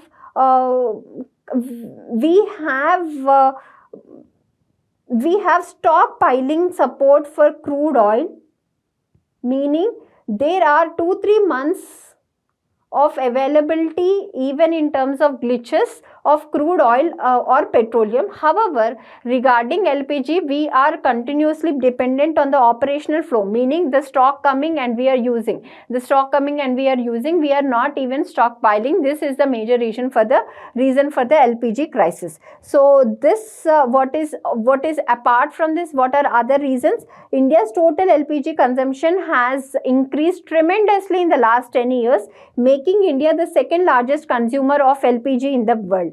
Also, India has 33 crore domestic LPG connections, out of which some 10 crore connections were added since 2017 with the launch of Pradhan Mantri Ujjwal Yojana scheme in 2017. So this is also an important scheme that the student has to have an idea. And India's LPG imports has increased threefold from 2011 to 2024, with imports meeting 60% of the demand. These are the factual details that you can use as a introduction for your mains answers, or you can use as a substantiation for the need for way forward measures. So what is the major issue? We lack storage capability. That is the major issue for the LPG crisis. However, in terms of after this issue, in terms of long-term storage, India is considering to construct 2 underground caverns for the LPG storing. Caverns meaning storage facilities for LPG at Mangalore and Visakhapatnam. The Mangalore facility became operational in 2025, and however, even with this, the 2 days, the total understore capacity will give you only less than 2 days of consumption. So this is the overall thing, and this pointers can be asked as a prelims based pointers. And moving to this about the global scenario, this article also given us the comparative analysis of a global scenario. This case study can be used as an answer value addition point in your mains answers. So Europe roughly stores 25% of its total annual gas consumption. After the initiation of Ukraine war, European Union has mandated that or imposed storage filling targets for each and every country, which landed European Union countries in a safer position when this Iran conflict has emerged. And what are the geological storage zones which are useful for storage? This is also an important part that you need to remember from the prelims perspective. Basically, in India, if you see, 3 geological zones are relevant from this for such as gas storage. First thing is Peninsular Shield, and the second is Deccan Traps, and the third is the salt formations of Rajasthan's Bikaner.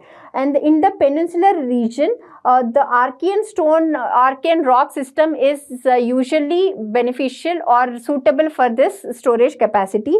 And the second region is about the Deccan Traps. The vast basaltic plateau is located in western and central India, is also ideal for the storage capacity. And the third zone is the salt formations of Rajasthan's Bikaner Barmar belt.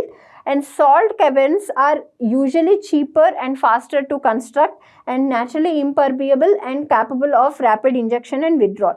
And the fourth option, which is also available, is depleted gas reserves in the KG Basin, Cambay and Mumbai offshores. So these are the important points that you need to remember from the prelims perspective, and a question can be expected directly on these lines. Let's see what are the questions that can be asked from this article. They can give you the different geological formation which are suitable for underground gas storage, and you need to identify the right options. Otherwise, they can ask you about the properties of the LNG. On a similar basis, you need to know about the properties of PNG, CNG, LPG, and the differences between these three things. And these can be asked as a direct prelims based question. Also, they have asked in 2019 about hydrogen enriched CNG. On a similar basis, they can ask you about the differences between the different gas components. So moving to the next section, which is about summits and organizations. The first article featured in summits and organization is about the conditions of Indian seafarers facing abandonment risk amid West Asian conflict. Seafarers meaning the sailors. So So it has been noticed that when this West Asia conflict has started, many of the ship owners has abandoned their ships, risking the lives of the sailors lives of the sailors on the sea. So let's understand this article in detail. The ongoing West Asia conflict has increased risks for commercial shipping near Persian Gulf and Strait of Hormuz. So whenever a mapping point comes in the defense and summits organizations or the international relations perspective, you need to map that point in an empty map. So this becomes your mapping notes for the examination, for the prelims examination. And it has been noticed that between 25 and 26, more than 100 sailors were repatriated from 14 stranded vessels in places like Sharjah, Tortoise, Shiraz and Qatar. So what are the major reasons for this seafarer abandonment? The seafarer abandonment happens, or it is called the seafarer abandonment, when ship owners stop supporting the crew members, leaving them without wages, food, medical stores and shelter. So this is how the seafarer abandonment is defined. And what is the international convention looking into this matter? The Maritime Labour Convention 2006 defines abandonment as the failure of ship owners to provide essential or basic facilities to the sailors. And abandoned seafarers are often trapped on the vessels because of visa restrictions and the port regulations. So if you don't have valid visa, you cannot dock your ship on that country port. So due to this port visa restrictions and the port regulations, even the seafarers or the sailors are facing extreme existential crisis on the high seas. And what are the usual causes for this abandonment? Financial and operational pressures. Whenever the finances and the operational pressures increases on the owners, they leave the ships. Or else the flag of convenience system. What is the flag of convenience system? This is an important loophole in the maritime industry sector altogether. What is it? Ships are often registered in countries offering low taxes, weak labor laws and weak regulations. So this flags of convenience system allows ship owners to avoid strict safety and labor standards, which allows them to abandon their ships. So around 30% of the global merchant fleet operations operates under FOC flags, and which makes the sailors vulnerable operating for these ships. And why Indian seafarers are more vulnerable? Because seafaring is considered as a lucrative income opportunity or high paying opportunity for people from smaller regions. And rogue recruitment agents exploit this vulnerability, employing people from small towns without advising them on the required labor standards or the labor norms. And this regulatory gaps, including easy access to continuous discharge certificates through short courses, create unrealistic employment expectations for them. A large supply of seafarers compared to available jobs forces many to accept work on a poor regulatory conditions for high-risk vessels. So these are the overall issues or overall reasons for the seafarer abandonment altogether. And what are the protection or the support mechanisms available to these abandoned sailors? The first thing is International Transport Workers Federations assist abandoned sailors through wage negotiations, legal support and repatriation. And as part of India is concerned, Indian sailors can contact Director General of Shipping through a 24 helpline, embassy support, emergency funds and grievance redressal. So this is the overall article about the seafarer abandonment and the protection measures available to them. Moving to the next article, which is about maritime law and warfare rules governing naval conflict. So this is also a one-time read article. You need to make note of these developments as in how India responds to these situations. You have known that when the Iran conflict has started, a US submarine torpedoed the Iran warship IRIS Dana near the coast of Sri Lanka while it was returning from the International Fleet Review and the Milan naval exercise conducted by the India near Vishakhapatnam.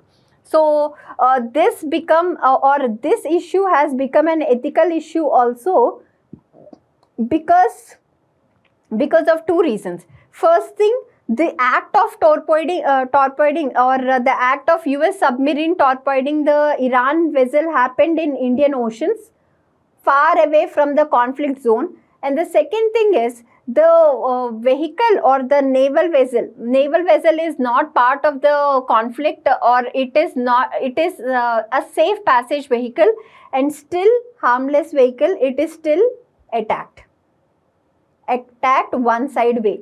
Is it an ethical issue, and how did the government responded in this crisis becomes an important thing. The government has offered required or adequate support to the remaining sailors on the boat, and help them to reach their home country safely. First thing, this is the government response. And you also need to understand as in how US can done this action unilaterally on a safe passaging vehicle or on a harmless vehicle. This is because the international maritime law doesn't have a clear provisions as in how the warfare provisions are extended to the maritime field, meaning international waters or sea level. So due to the gap of these rules, the warfare can be extended to the waters or the maritime routes as well. Let's understand this article and the relevant provisions of this article closely.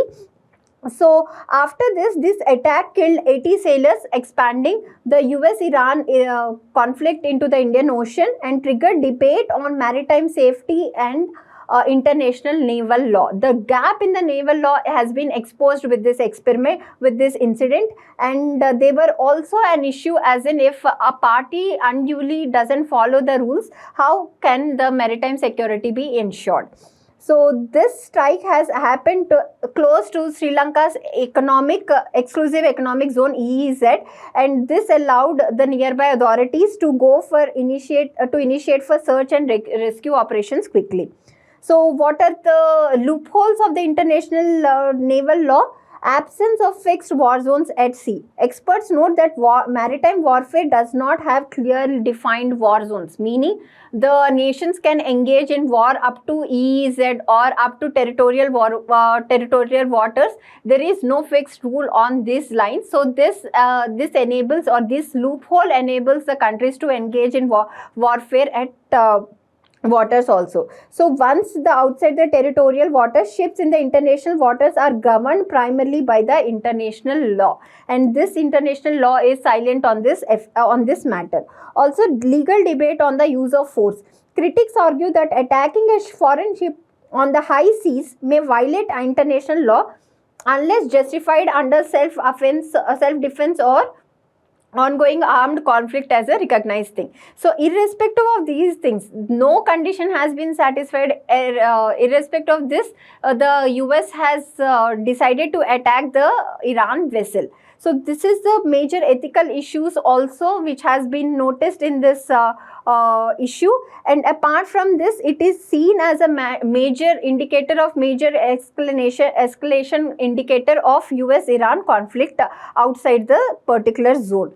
And how did the India responded, or what is the legal framework governing UN clause? If you come across the UN clause, the United Nations Conventions on Laws of the Sea is primarily governing the peacetime maritime activities. So this UN clause is absent on maritime warfare. Also, it provides limited guidance on conduct during armed conflict. However, the USA is not signatory to the UN clause.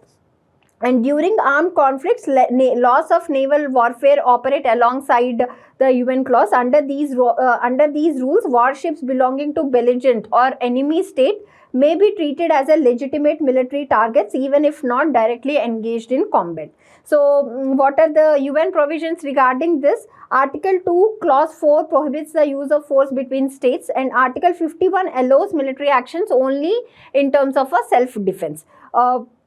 So these are the international rule book regarding the maritime and the usual warfare in general. Moving to the next article, which is about the BRICS and Science Tech Innovation STI Cooperation. So BRICS is an important organization, international organization. So in 2026, India is holding the presidency, BRICS presidency, under the theme of Building for Resilience, Innovation, Cooperation and Sustainability, to deepen the scientific partnerships within the expanded group and lead reforms in the science, technology and innovation cooperation framework. So India is holding the presidency, and let's see what is the issues. This article covered the challenges and the concerns of the STI cooperation, and how India can be playing a role in this STI cooperation. Let's look at the BRICS cooperation, BRICS organization as a whole. BRICS is an acronym of Brazil, Russia, India, China and South Africa, representing a significant share of global GDP, population, natural resources as well. This has emerged in recent times. BRIC has emerged as an important alternative to the Western dominated institutions such as G7 or World Bank or IMF. Due to the composition of the BRICS composition and the potential they hold in terms of natural resources, GDP and in terms of population, this has emerged as an alternative way to the Western dominated institution. In 2023, the BRICS has been expanded. New members were added to BRICS organization to make more inclusive, and the recent additions were Saudi Arabia, Egypt, UAE, Ethiopia, Indonesia and Iran. These are the important members that they have been added in 2023. The membership of the expanded BRICS is an important factor from the prelims perspective. And what are the challenges and the concerns regarding science, tech, innovation cooperation? The first major challenge is innovation gap among the members. For example, on one hand, the China is expending, or the China is investing a significant amount on science, tech and innovation. Majority of the BRICS members show relatively lower gross domestic expenditure on the R&D section. For example, India spends less than 2% of its total GDP on innovation, which is a major thing. And on these lines, other member states are also spending very less on the science and tech innovation part. Member countries excluding China have significant catching up to do innovation indicators, first thing. And the second thing, heterogeneity of BRICS plus member states. So when you see the membership of the nations, you will understand that middle income class countries have also been included as a part of BRICS. So this enables, or this ensures that the countries with widely varying levels of economic development and scientific capacity being included, it is expected that different interests or differing interests in difficult. Meaning, for example, if the country's economic level is at a different level, so we cannot expect a same level of participation or same level of GDP allotment for the science and tech cooperation as well. So this may become an issue in cooperating further. And the third important thing is limited funding and scope. Although the competition for funding is intense, the total amount which is available for funding is very less. No permanent coordination mechanism, absence of secretary. Permanent secretary is leading to the no permanent coordination mechanism, limited research on STI governance, and there is no provision that the members of the BRICS will do or will participate in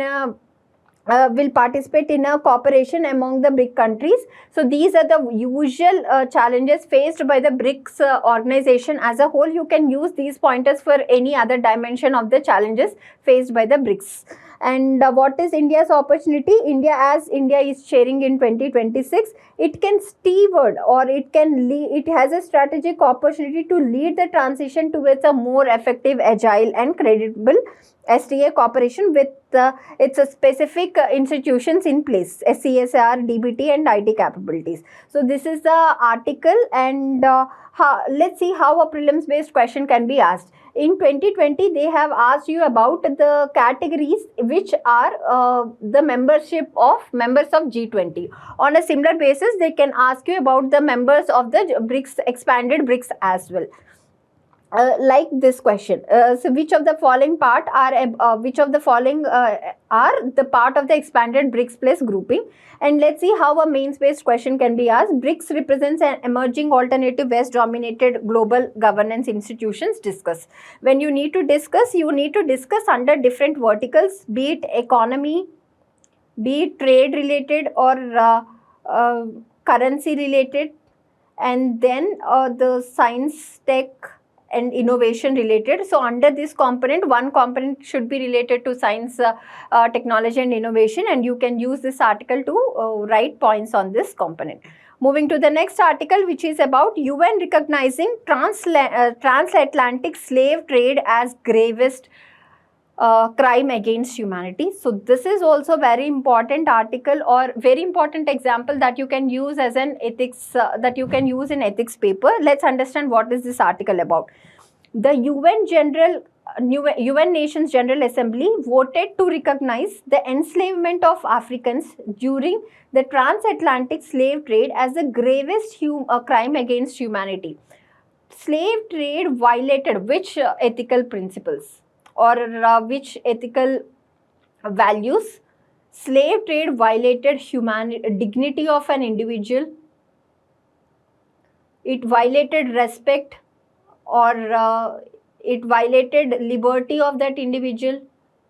It violated equality of the individual. So whenever you see any issue which you felt like this can be used as an ethics example or ethics case study, you need to identify the values either promoted in that case study or the values which were breached in that case study. For example, enslavement of Africans during transatlantic slave trade is a bad example. So you need to understand what are the values which were ignored in this incident. So these are the different values, and whenever you need to quote an example on these values, you can use these examples. So this resolution is proposed by Ghana and urged other UN members to consider apologizing. Apologizing is important.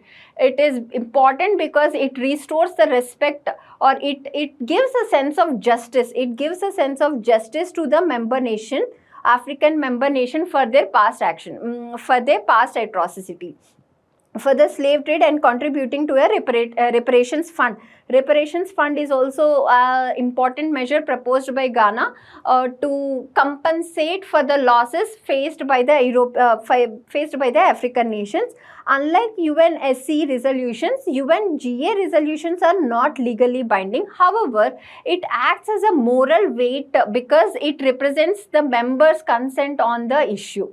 They carry significant moral and the political weight as expressions of global opinion. So what does the resolution call for? It calls for apologizing as a measure of justice. It calls for reparations fund as an token of justice, economic justice done to this African nations, return of cultural artifacts looted during that time, and acknowledgement that consequences of slavery are still persisting in terms of racial inequalities or racial discriminations and underdevelopment seen in African countries. So this is the resolution that has been highlighting this case, and this part of the section says that overall the reparations debate has gained currency in recently during this time.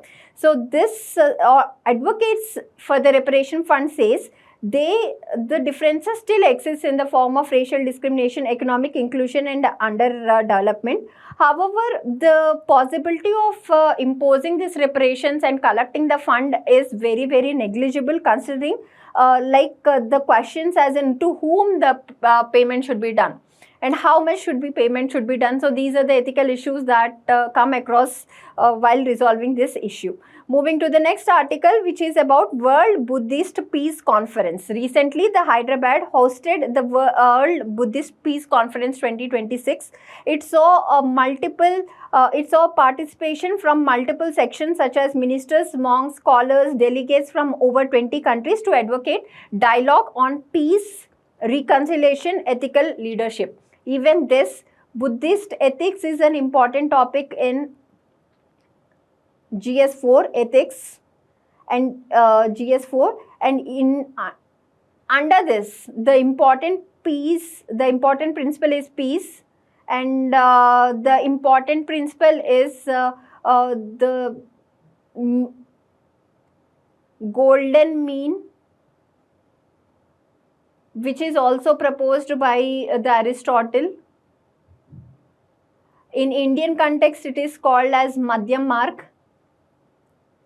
No to excessive violence and no to excessive peace, to even submit to the violence done by other parties. So these are the important and non-violence, relevance of non-violence, reconciliation, dialogue. So these are the important values of the Buddhist ethics, and you need to map these values to the relevant global conflict solutions. So when our Prime Minister says in the Ukrainian war context that 21st century is not a period of war, he meant that every problem can be resolved through peace, dialogue and reconciliation. So that is the objective. So whenever you use these punchlines or these value addition points, it adds more value to your answers, which will give you more marks also. So this dialogue is basically themed around conflict resolution, reconciliation and the healing themes. And it was organized by the Buddhavanam project of the Telangana Tourism Department. Moving to the next article, which is about Egypt's Nabil Fahmy named as the Arab League chief. So again, one more institution, which is Arab League. So this is the overall composition or the membership of the Arab League. If you notice, it covered regions along the Northern Africa as well as the West Asia. So when a question comes that League of Arab States contained only West Asian countries, it is wrong, because it has the composition from the Northern African region as well. So what is the major objective? Arab League, as the name is saying, it is a group or the composition of Arab speaking countries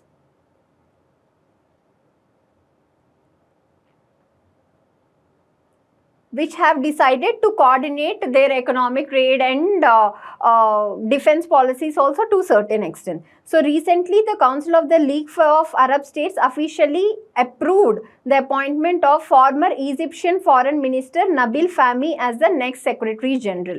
And he will be assuming role on July 1st, 2026 for a period of 5 years.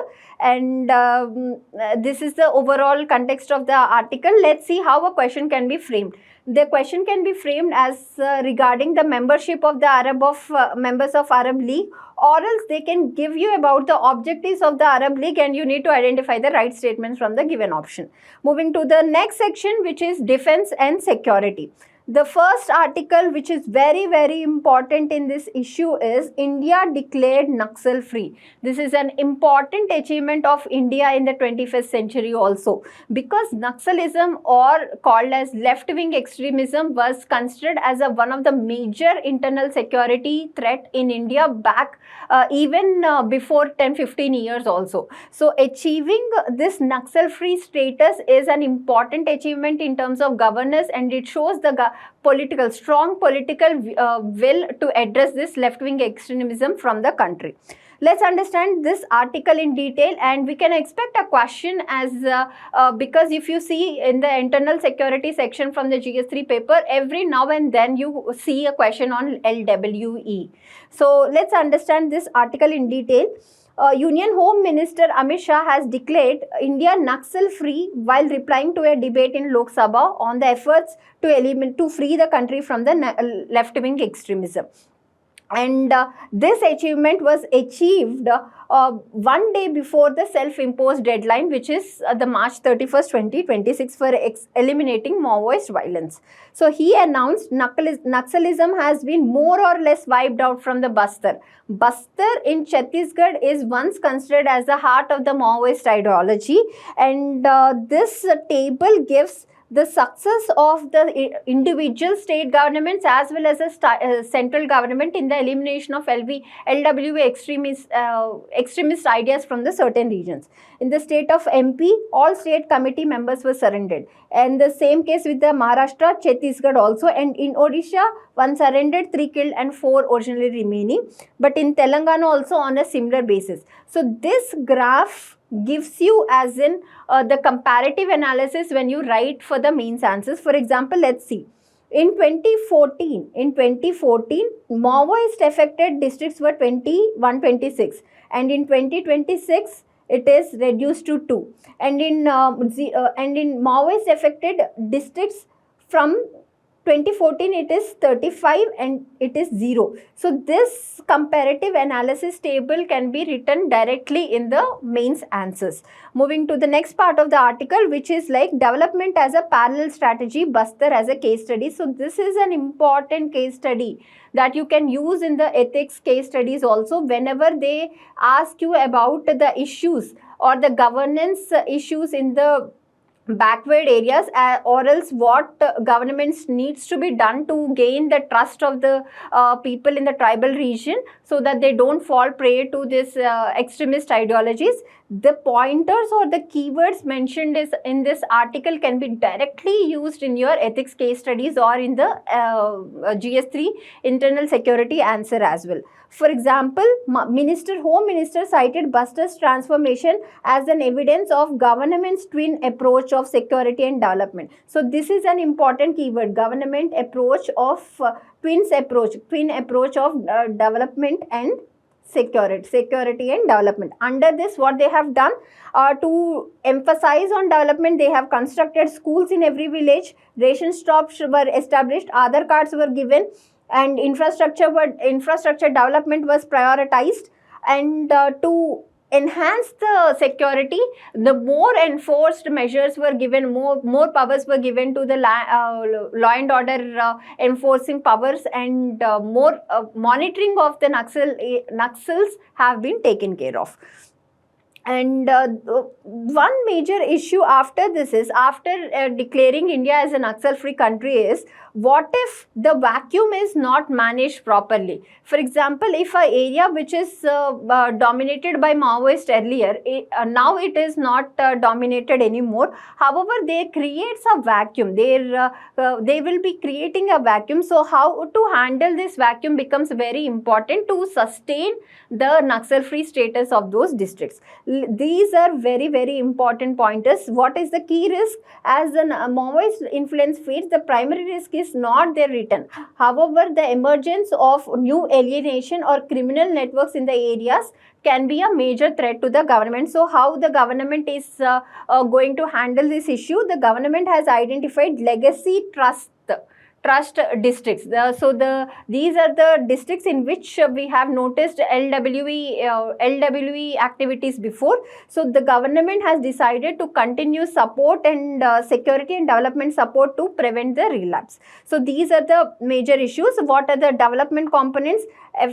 Effective investment on human resources as well as the physical advantages, and building local institutions or strengthening Panchayat Raj institutions or local governance is very, very important to have that connect between people and the representatives so that the relapse can be avoided. So these are the important measures that you can directly use in your case studies as well. So when the question arises is, can Maoism rise again? The answer is a good answer, because the Maoism may not rise again, raise again in full intensity that India has witnessed already. However, we can see issue-based violence once in a while in these areas, and to address this, the strengthening of local panchayats and building or investing in social development infrastructure becomes an important thing for government.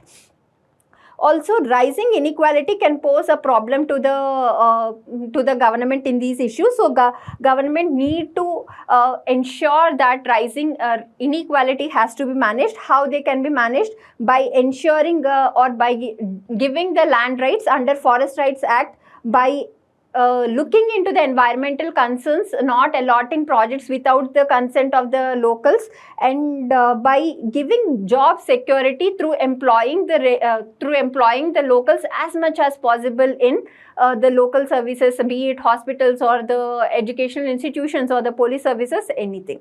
So this is how the article can be asked directly as a question or a case study importantly, and the basic keywords and the data points you can use to write a very good answer.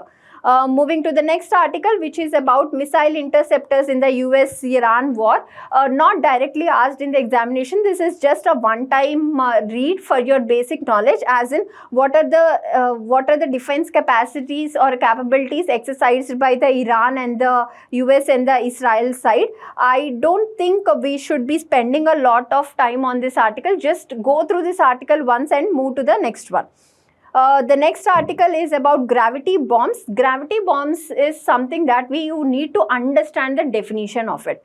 So what is the context of this article? Recently, the US military has used precision gravity bombs on Iran, and this marked a tactical shift in the West Asian conflict. So what is a gravity bomb? As the name itself is suggesting, it is called as a free fall bomb.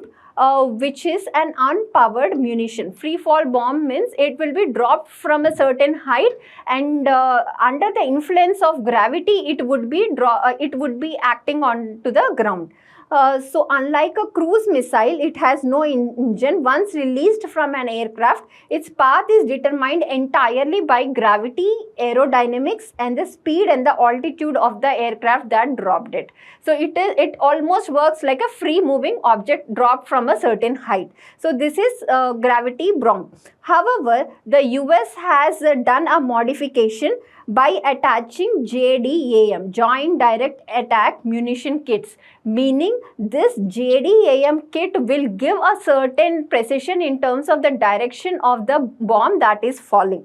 So this JDAM kit is fitted with GPS reserves and steerable fins. So these GPS reserves will ensure that bomb can glide accurately to specific GPS coordinates, specific locations, turning a free fall bomb into a precision munition guide.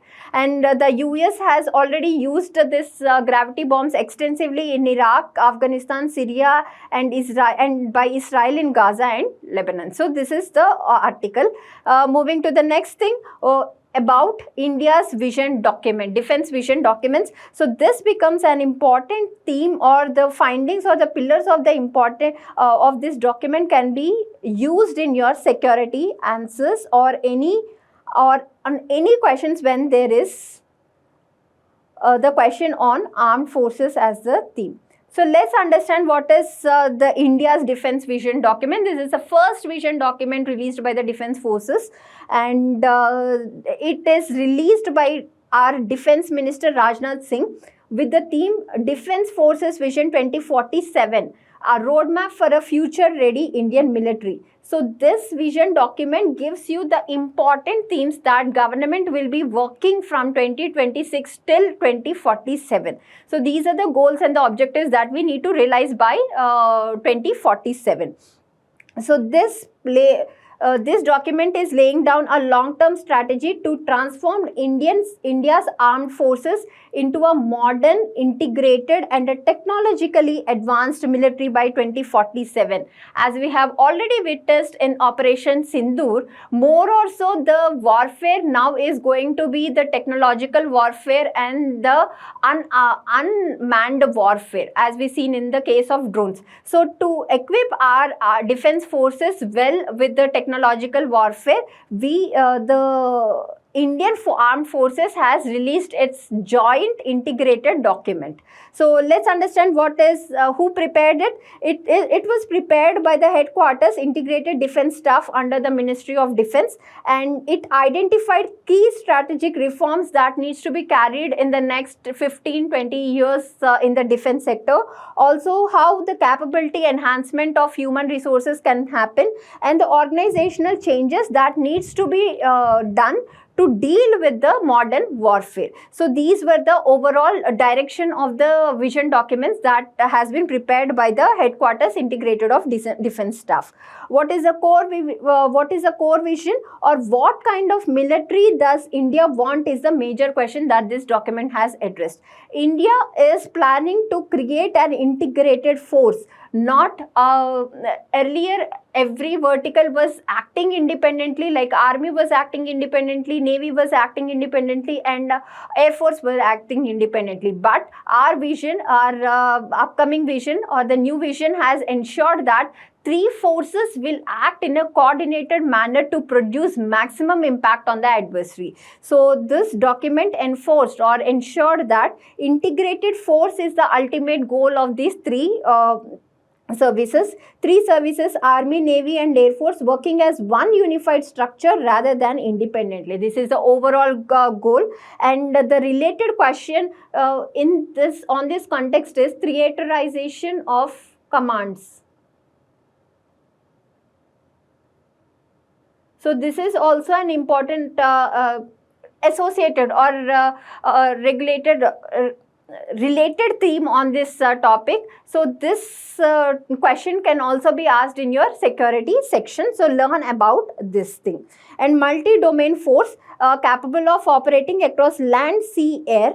Along with this, space is an important domain and cyber security is an important domain that this document has, or this vision document has taken a note. And they are mandated, or they are advised to produce an agile force which is able to respond quickly across the full spectrum. For example, they are very much ready to address a full spectrum of conflict or the low intensity skirmishes also.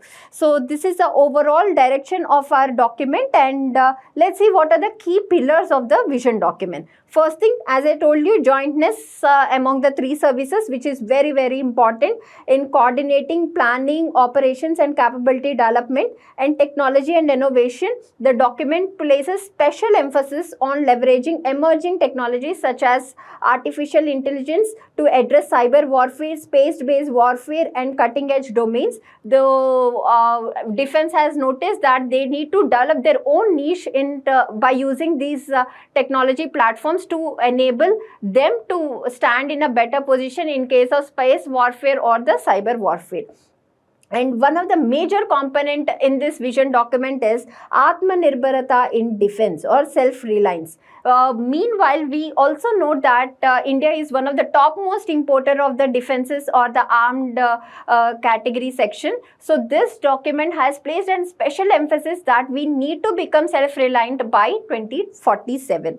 A major focus strengthening indigenous capabilities, promoting homegrown technologies and solutions tailored to India's needs, and phased roadmap with timelines. So this document is not a vague document in a sense. They have proposed certain goals without timelines. No, they have given goals aligned with the exact timeline. So there is a particular timeline for every specific goal.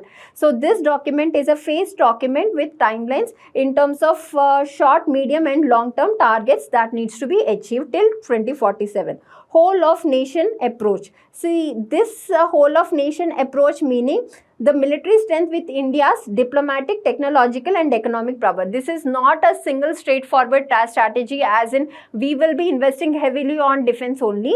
It is a whole of a nation approach meaning we will be investing on becoming an economic power along with the diplomatic channels actively being opened along with preparing ourselves along on the lines of defense. So this is the overall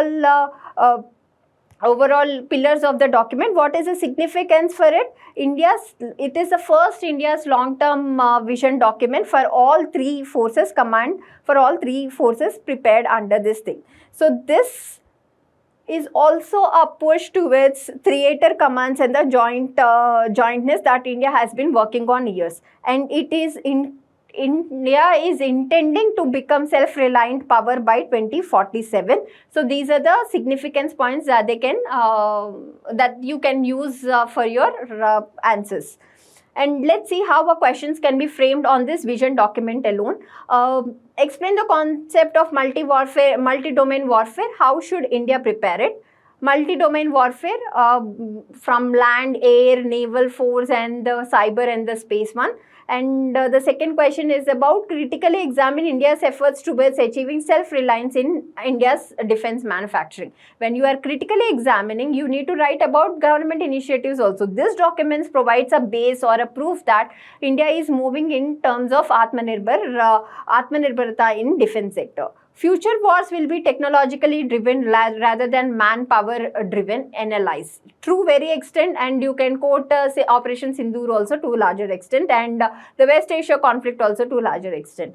And what is the fourth question that you can expect? Analyze the impact of cyber warfare and space militarization on national security. So this is the possibility that can happen in future, and we need to see what is the threat posed by this issue and how an Indian government should be prepared to overcome this challenge. Moving to the next topic, which is about AI in India's internal security, key takeaways from the parliamentary committee report. So this article is about how AI can be used as a leveraging tool to enhance the internal security of the India, and this comes from the parliamentary committee report. A parliamentary committee report on impact of emergence of artificial intelligence and related concerns tabled in Lok Sabha reveals that Ministry of Home Affairs is already leveraging or using artificial intelligence as a critical enabler in strengthening India's internal security. So this report is covering use of AI across cybercrime, policing, forensics and immigration. So the components of the parliamentary report have been covered in this article. Let's see one by one. First, the component is AI in cybercrime management. How we can use AI in cybercrime management. First thing is modernizing cybercrime reporting. Reporting is very, very important. So when you have experienced a bad incident in terms of cybercrime, initial response becomes very important. You report it, you block the card. The time between reporting and blocking should be as minimal as possible. Only then the cybercrime can be handled. So to ensure that the timelines, the lodging complaint lodging timelines are reduced and improve user experience, the Indian Cybercrime Coordination Center I4C has implementing the AI-based complaint registration system for 1930 helpline center. So now instead of a manual response, the AI will hear your complaints and lodge complaints as early as possible. Also, it is the AI is used in suspecting scoring further in mule accounts. So you need to understand an important keyword about mule account. What is mule account? The accounts which are used for money laundering. The key is, though this account is primarily used for money laundering, to receive, to distribute the funds of the money laundering, however, this mule account is created in some person's name who are credible in nature, along with the KYC documentation.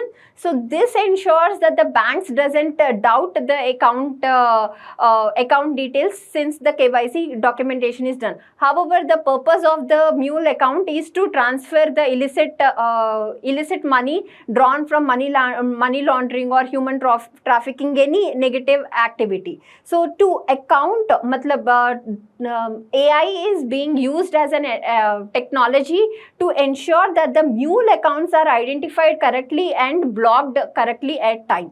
So this I4C in collaboration with IIT Bombay is exploring AI to assign suspect scores to mule accounts by analyzing behavioral and transactional patterns. Also, it is trying to develop a real model for real-time suspect scoring on financial transactions. This is how AI is using in cybercrime. And the second thing is AI for child safety online. So, AI-based tool is developed by CDAC Mumbai to screen and verify child sexual exploitative content on the social media, and the AI tool is used to identify that content as early as possible and to block it as early as possible. And this is also done by the Surakshini portal. This Surakshini portal is exclusively reserved for the women and the child exploitative content.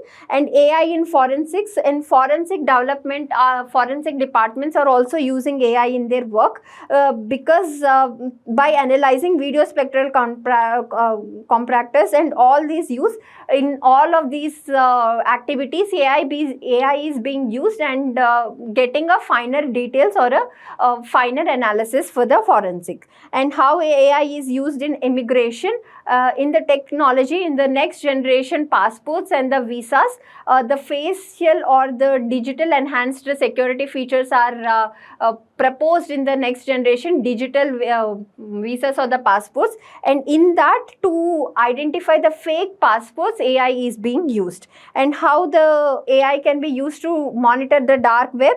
They can be used to monitor the dark web, scam websites and the fraud networks for cybercrime discussions, phishing campaigns and the suspicious financial transactions. So this is the overall findings, as in how AI can strengthen India's internal security. Let's see how a prelims and mains based question can be asked on this topic. Which of the following best explains the term mule account? As we have already seen, this option is a bank account used to transfer illicit funds on behalf of criminals.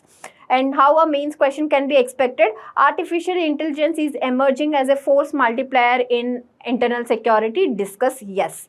When you need to substantiate or when you need to support this statement, you can use the parliamentary findings as a substantiation points. Examine the challenges posed by the cybercrime in India. How can AI address them? Cybercrime, money laundering and the reporting, cybercrime reporting or child safety online. You can use these pointers again and write a good answer. Discuss the ethical concerns associated with the use of AI in policing and surveillance. This is very, very important question that has already been asked in GS4 in 2025. What are the ethical concerns if the feedback or if the data sets that you feed this AI tools is not inclusive in nature? It can lead to exclusion and it can lead to partiality towards certain sections. So that is the ethical issue. Think about other ethical issues and drop your answers in the comment box. Moving to the next article, which is about Assam signing peace settlement with Kuki and Mar extremist groups. So Kuki and Mar are extremist tribal groups which were involved in insurgency in the northeast. Recently, Assam has signed a peace deal between the Kuki groups and the Mar groups, resulting in or marking a significant milestone in ending ethnic militancy in the state. So this is one of the very good achievement from the Assam side in the northeast. So this how it has been done. It has been done through the creation of welfare development councils. So two new development councils will be established, one for Mar community and one for Kuki community, and each council will be having a chairperson, deputy chairperson, chief executive member, and all members, other members nominated by the Assam government, and they will be preparing budget based on the requirements of the group, and they will be proposing to the government for the passing of these budgets. And how the rehabilitation measures are taken care of? State government will take measures to rehabilitate cadres of the armed group in accordance with the existing procedures. So this is this final peace deal will ensure that Assam will remain a peaceful state in the northeast side of the country, providing immunity from the insurgency which is usually experienced in other part of the northeast. Moving to the next article, which is about SC ordering permanent commission for women officers. This is also very important theme under armed forces or the defenses. So recently the Supreme Court has directed the armed forces to grant permanent commission to the women officers, to eligible women officers, and ordered full pension and consequential benefits for those who are already released. And what are the important judgments in this context? The landmark 2020 judgments. So these judgments are important while writing mains answers. So remember these two judgments. First thing is Secretary Ministry of Defence versus Babita Punia. This judgment is important in the sense like this mandated women to be considered for permanent commissions in the armed forces on par with the women, on par with the men. And in the second judgment, Union of India versus N. Nagaraja, similar mandate for the Navy was given. So these two judgments ensured the permanent commission for women in the army or in the armed forces, and this shattered the glass ceiling for women in the armed forces. This is a significant verdict in terms of women empowerment. However, things didn't go well even after the judgment. So the armed forces did achieve something by other means. What is the major issue? When the military convened selection boards to implement the 2020 rulings, many women were declared ineligible, or many women were rejected. What is the major reason? So this led to women officers challenging the fairness of the evaluation process, leading to current round of judgment. So what was the major issue? The major issue is flawed annual confidential reports. So the permanent commission, or the seniority levels, seniority or the promotion, I would say, in armed forces are based on annual confidential reports. The issue with this is the annual confidential reports were written years ago when government policy explicitly barred women from the permanent commission. So this assessment officers knew that women would not be anyway participating after 4 years or something. So they graded them casually, reserving highest mark for male officers. So now, if you calculate the mettle or the strength of the women officers based on the old annual confidential reports, this places the women in a certain disadvantaged position compared to men. So this has been challenged in the Supreme Court this year, which led to the progressive judgment that a new kind of assessment has to be carried out, and a permanent commission status should be given to the women, eligible women, with full pension and the associated benefits. So this amounted to the old system, and amounted to systematic bias and structural discrimination embedded in the evaluation process itself. Let's see how our questions can be asked from Gender 2, GS2 or GS3 papers. The first question is, judicial interventions have played a crucial role in advancing gender equality in India. Discuss with reference to women in armed forces. Second question from a security perspective is, examine the challenges and the significance of granting permanent commissions to women officers in the armed forces. So these are the two questions that we can expect on this theme. Moving to the next topic, which is about India-Myanmar border, fencing, security and the free movement regime. As we all know, the northeast part of India shares our longest boundary with the Myanmar region, having porous boundaries. So this porous boundaries is creating a certain security challenges for the Indian forces, and let's understand what the government is proposing to address this issue. So the context of this article is, recently the arrest of 7 foreign nationals, including 6 Ukrainians and 1 USA citizen, has been charged on the context that they crossed into Myanmar via Mizoram to train ethnic armed groups in weapons handling and drone operations. So this is the major issue. Due to porous borders and the ethnic ties being exploited by the antisocial elements has been visible in the recent issue. So this NIA, the National Investigating Agency, has accused them of importing drones from Europe to Myanmar via India for use by the ethical armed groups.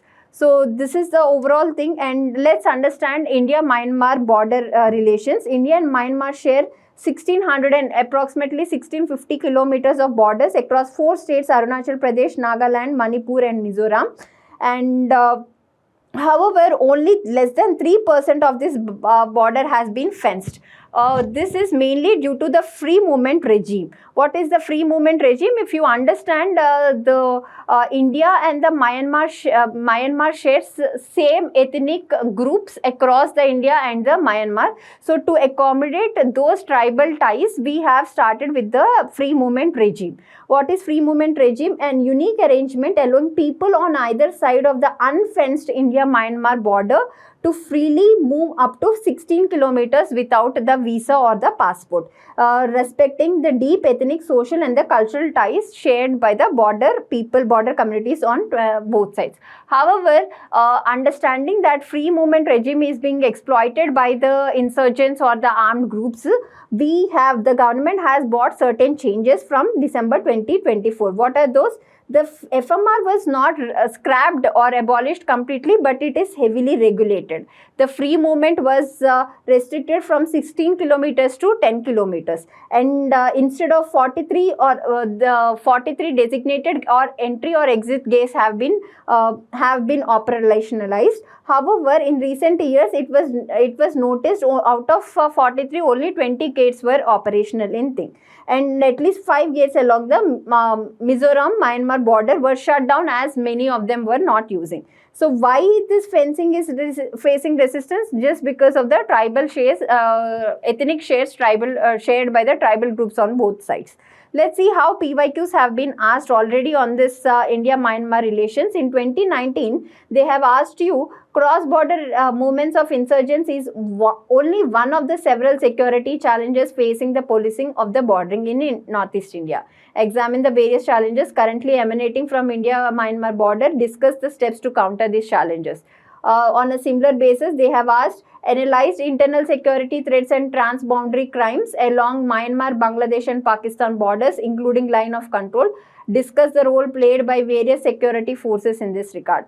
And if the question directly has to be asked on this topic, they can ask you like, discuss the challenges associated with India's porous borders, suggest measures to strengthen border management. Analyze the security implication of India-Myanmar border in the context of insurgency and transnational crime. Discuss emerging non-traditional threats such as drone warfare and cyber-enabled smuggling in border areas. So this is all about this article. Moving to the next one, which is about government asking WhatsApp to block devices in digital arrest scams. So digital arrest scams has become a strong menace in terms of internal security faced by the country. So the government is implementing various measures to counter it. Out of one of those measures is asking WhatsApp to block devices in the digital arrest scams.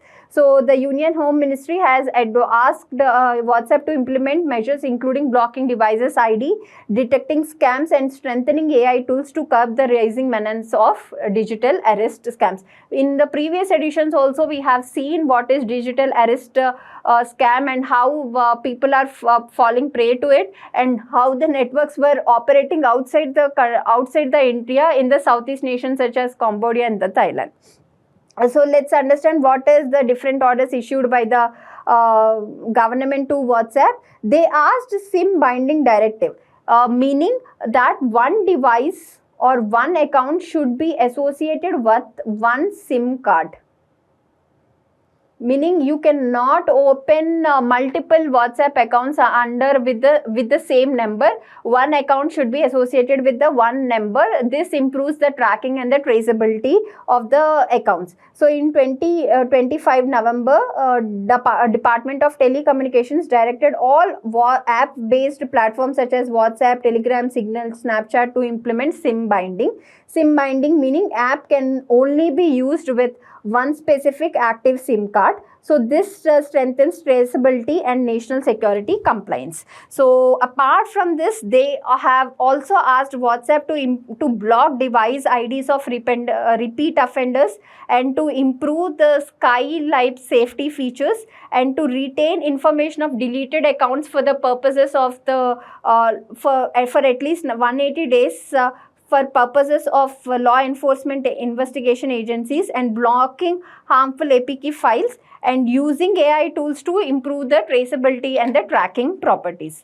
Moving to the next article, which is an interesting one and can be asked as an ethics-based question or a case study also, which is about social media addiction trial, Meta and the YouTube found liable. So in US, the context of this article is, in US jury, a particular US jury in Los Angeles found Meta and YouTube to be liable or guilty of designing addictive platforms that harmed a young user. So these companies were penalized, and the user was given reparation charges or damage charges. So these companies were found negligent and accused of malice and fraud, awarding 6 million in damages to that person. So let's understand what is the background of the story. A 20-year-old girl argued that early exposure of herself to Meta and YouTube led to anxiety, depression, and body dysmorphia.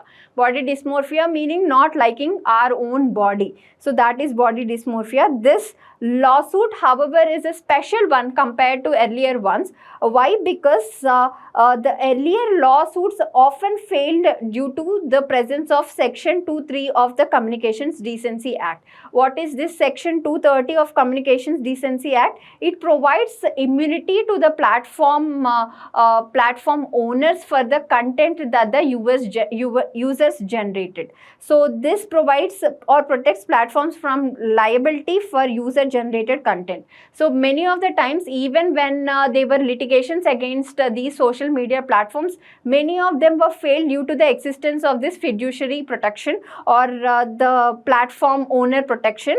However, this suit has argued that social media as a product is a malice in nature, meaning the algorithm of the social media is designed in such a way that it engages young children or anyone in a kind of an addiction or obsession habit. So this, they have compared its design to digital casinos that exploits dopamine driven engagement. So based on the faulty nature or the dopamine driven engagement of the algorithm itself, the users are getting engaged or getting hooked onto the platform, which is resulting into anxiety and depression in many of the youngsters.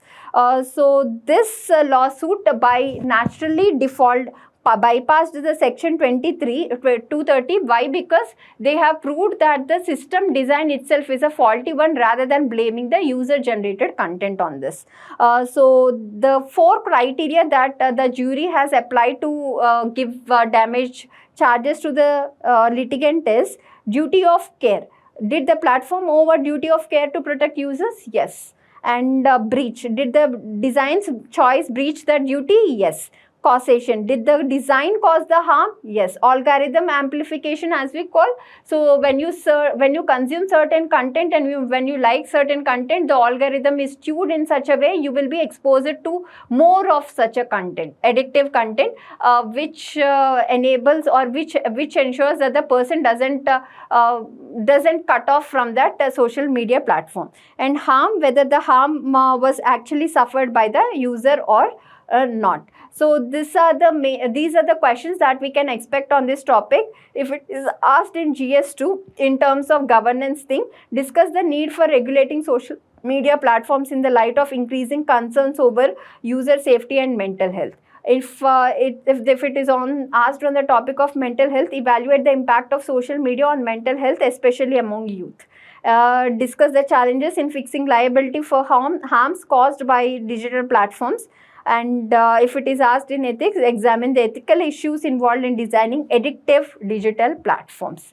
The last article for this section is Exercise Lemiti 2026. So this is the joint military exercise between India and Seychelles, conducted at the Seychelles Defence Academy. So this marks the first tri-service edition, and this is about this exercise activity. And with reference to the question, they can ask you about multiple statements about the exercise, and you need to identify the right one.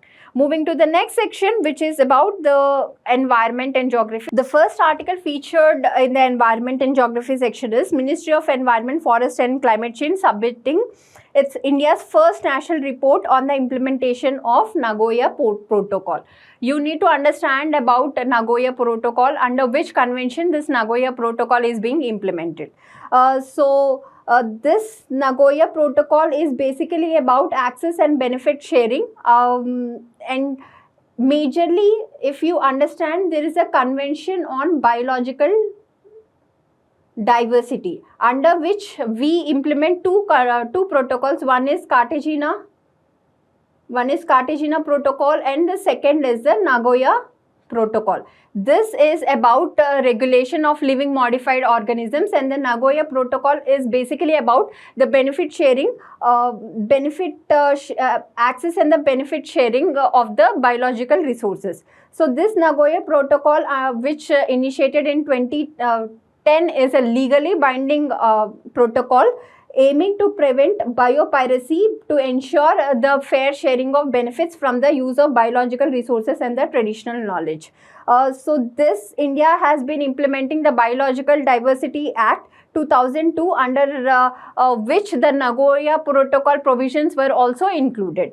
And this Nagoya Protocol is implemented through three-tier system: National Biodiversity Authority at the national level, State Biodiversity Boards at state level, and the Biodiversity Management Committees at the village level. So these are important factual details from the prelims perspective.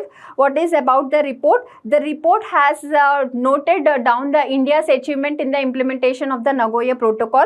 It is India's first national assessment of the Nagoya Protocol implementation, covering from the period between 2017 to 2025. And these are the factual details that you can read for once, but definitely we can expect a question only on the definitions or the details of the Nagoya Protocol. However, this section of the article discusses about the concerns raised regarding implementation. First is delayed and uneven functioning of biodiversity management committees.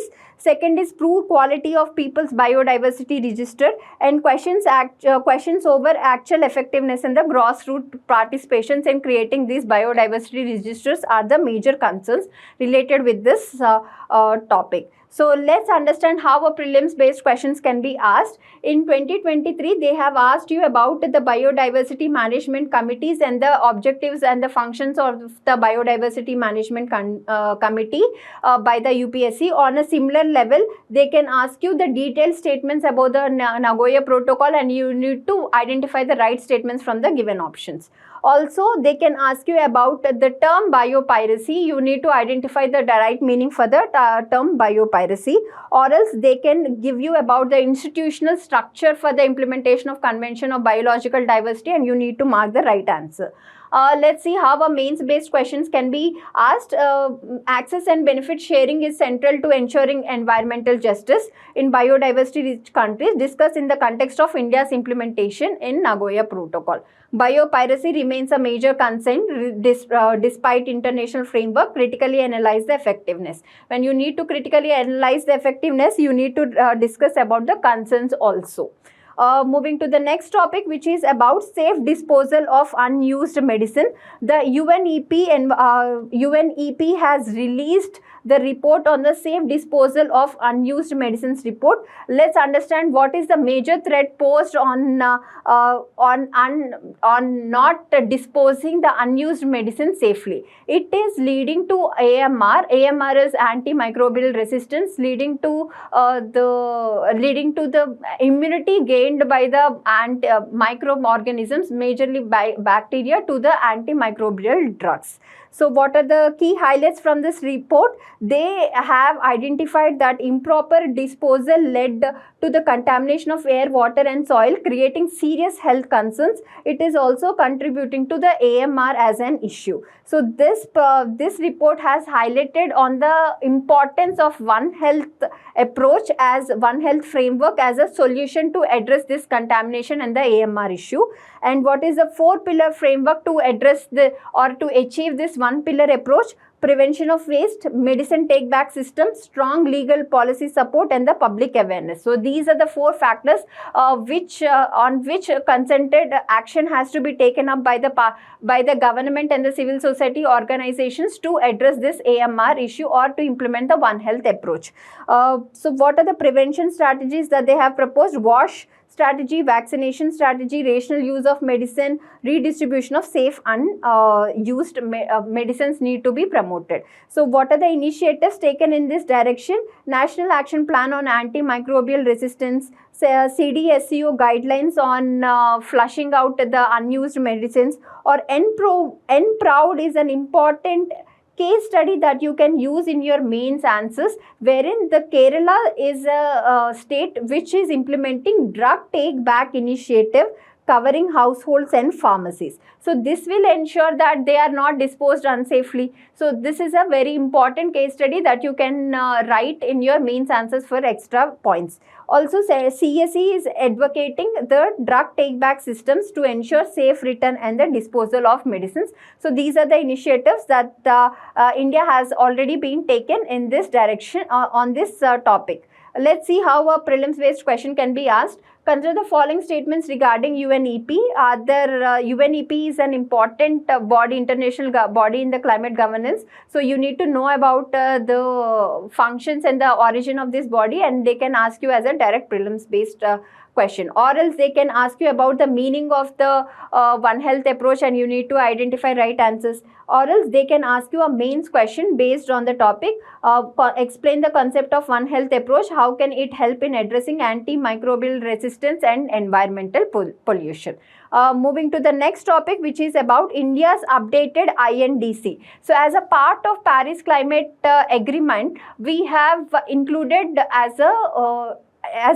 we have included India's new nationally determined contributions to keep the temperatures under the limit of 1.2 1.5 degrees centigrade. So recently India has upgraded its INDC under the context of the UNFCCC framework on the climate change. So what are the previous climate goals under the Paris climate? The first INDC were 50% of renewable energy as a part of total power capacity, 45% emission intensity reduction from 2000 level, and 2.5 to 3 billion ton carbon sink by 2030. On these levels, the updated targets were very, very important. Non-fossil fuel or renewable energy capacity increased to 50% to 60%.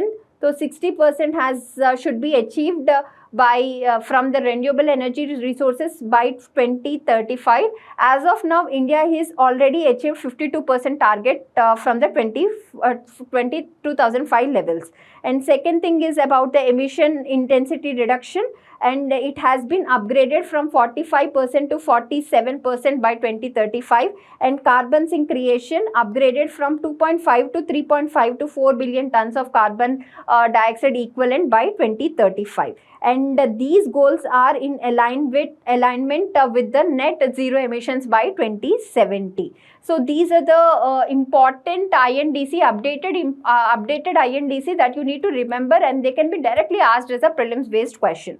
And they also focused on clean energy and green growth strategy by using strategies like promotion of green hydrogen and adopting technology like carbon capture utilization for economic growth and lower emissions.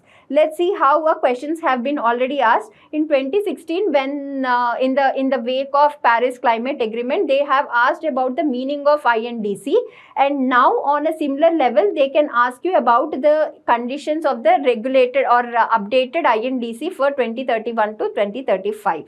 Also, they can ask you about the conditions or the statements reflecting common but differentiated responsibilities and respective capabilities. Moving to the next section of this article, the INDCs also emphasized on climate adaptation measures such as mangrove restoration, glacier monitoring, and heat action plans.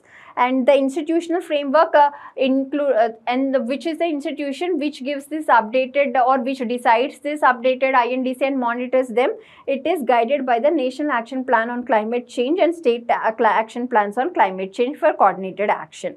And India follows the principle of common but differentiated responsibilities and respective capabilities.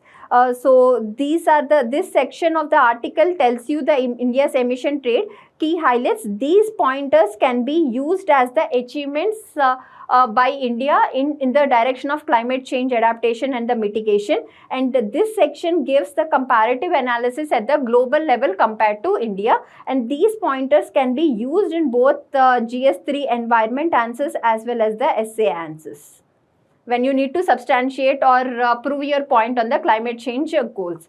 And let's see how a mains based question has been asked. In 2025, they have asked you, write a review on India's climate commitments under Paris Agreement 2015 and mention how they have strengthened in COP26. In this direction, how the first INDC intended by India been updated in 2022. Exactly this question can be written from the exact article proposed here, and based on the strengths and achievements, you can write a very good answer along with the value addition points. Let's see how what else can be asked from this topic. Energy transition in India is not just environmental necessity but an economic opportunity. Discuss in the light of renewable energy expansion and green growth. And if it is asked in the ethics paper, climate change raises significant ethical issues. Climate change is also an applied ethics kind of a thing, wherein you need to solve the issue. So the issue is climate change, and ethics question can also be asked on this topic. Climate change raises significant ethical issues of intergenerational equity and global justice. Discuss with suitable examples. Moving to the next topic, which is about state of world migratory species report. There is a specific convention which looks after the preservation and the conservation of migratory migratory species, which is called Bonn Convention. Bonn Convention is specifically dealing with the migratory species. So the Bonn Convention has released the state of the world's migratory species report recently. What is it all about? It has noticed that 49% of the CMS or Bonn Convention or Convention on Migratory Species has shown or has witnessed a sharp decline, and it increased from 44% to 49%. And also on the similar basis, 24% of the species were threatened with the extinction, and the stable or increasing species fell from 43% compared to 38%. So overall, this report has shown a negative trend in the conservation of the migratory species. And this portion shows that 26 species has been moved from more threatened categories from critically endangered to endangered or vulnerable, and only very few species have noticed the recovery rates, and the major drivers are habit loss, climate change, infrastructure, overfishing, hunting, pollution.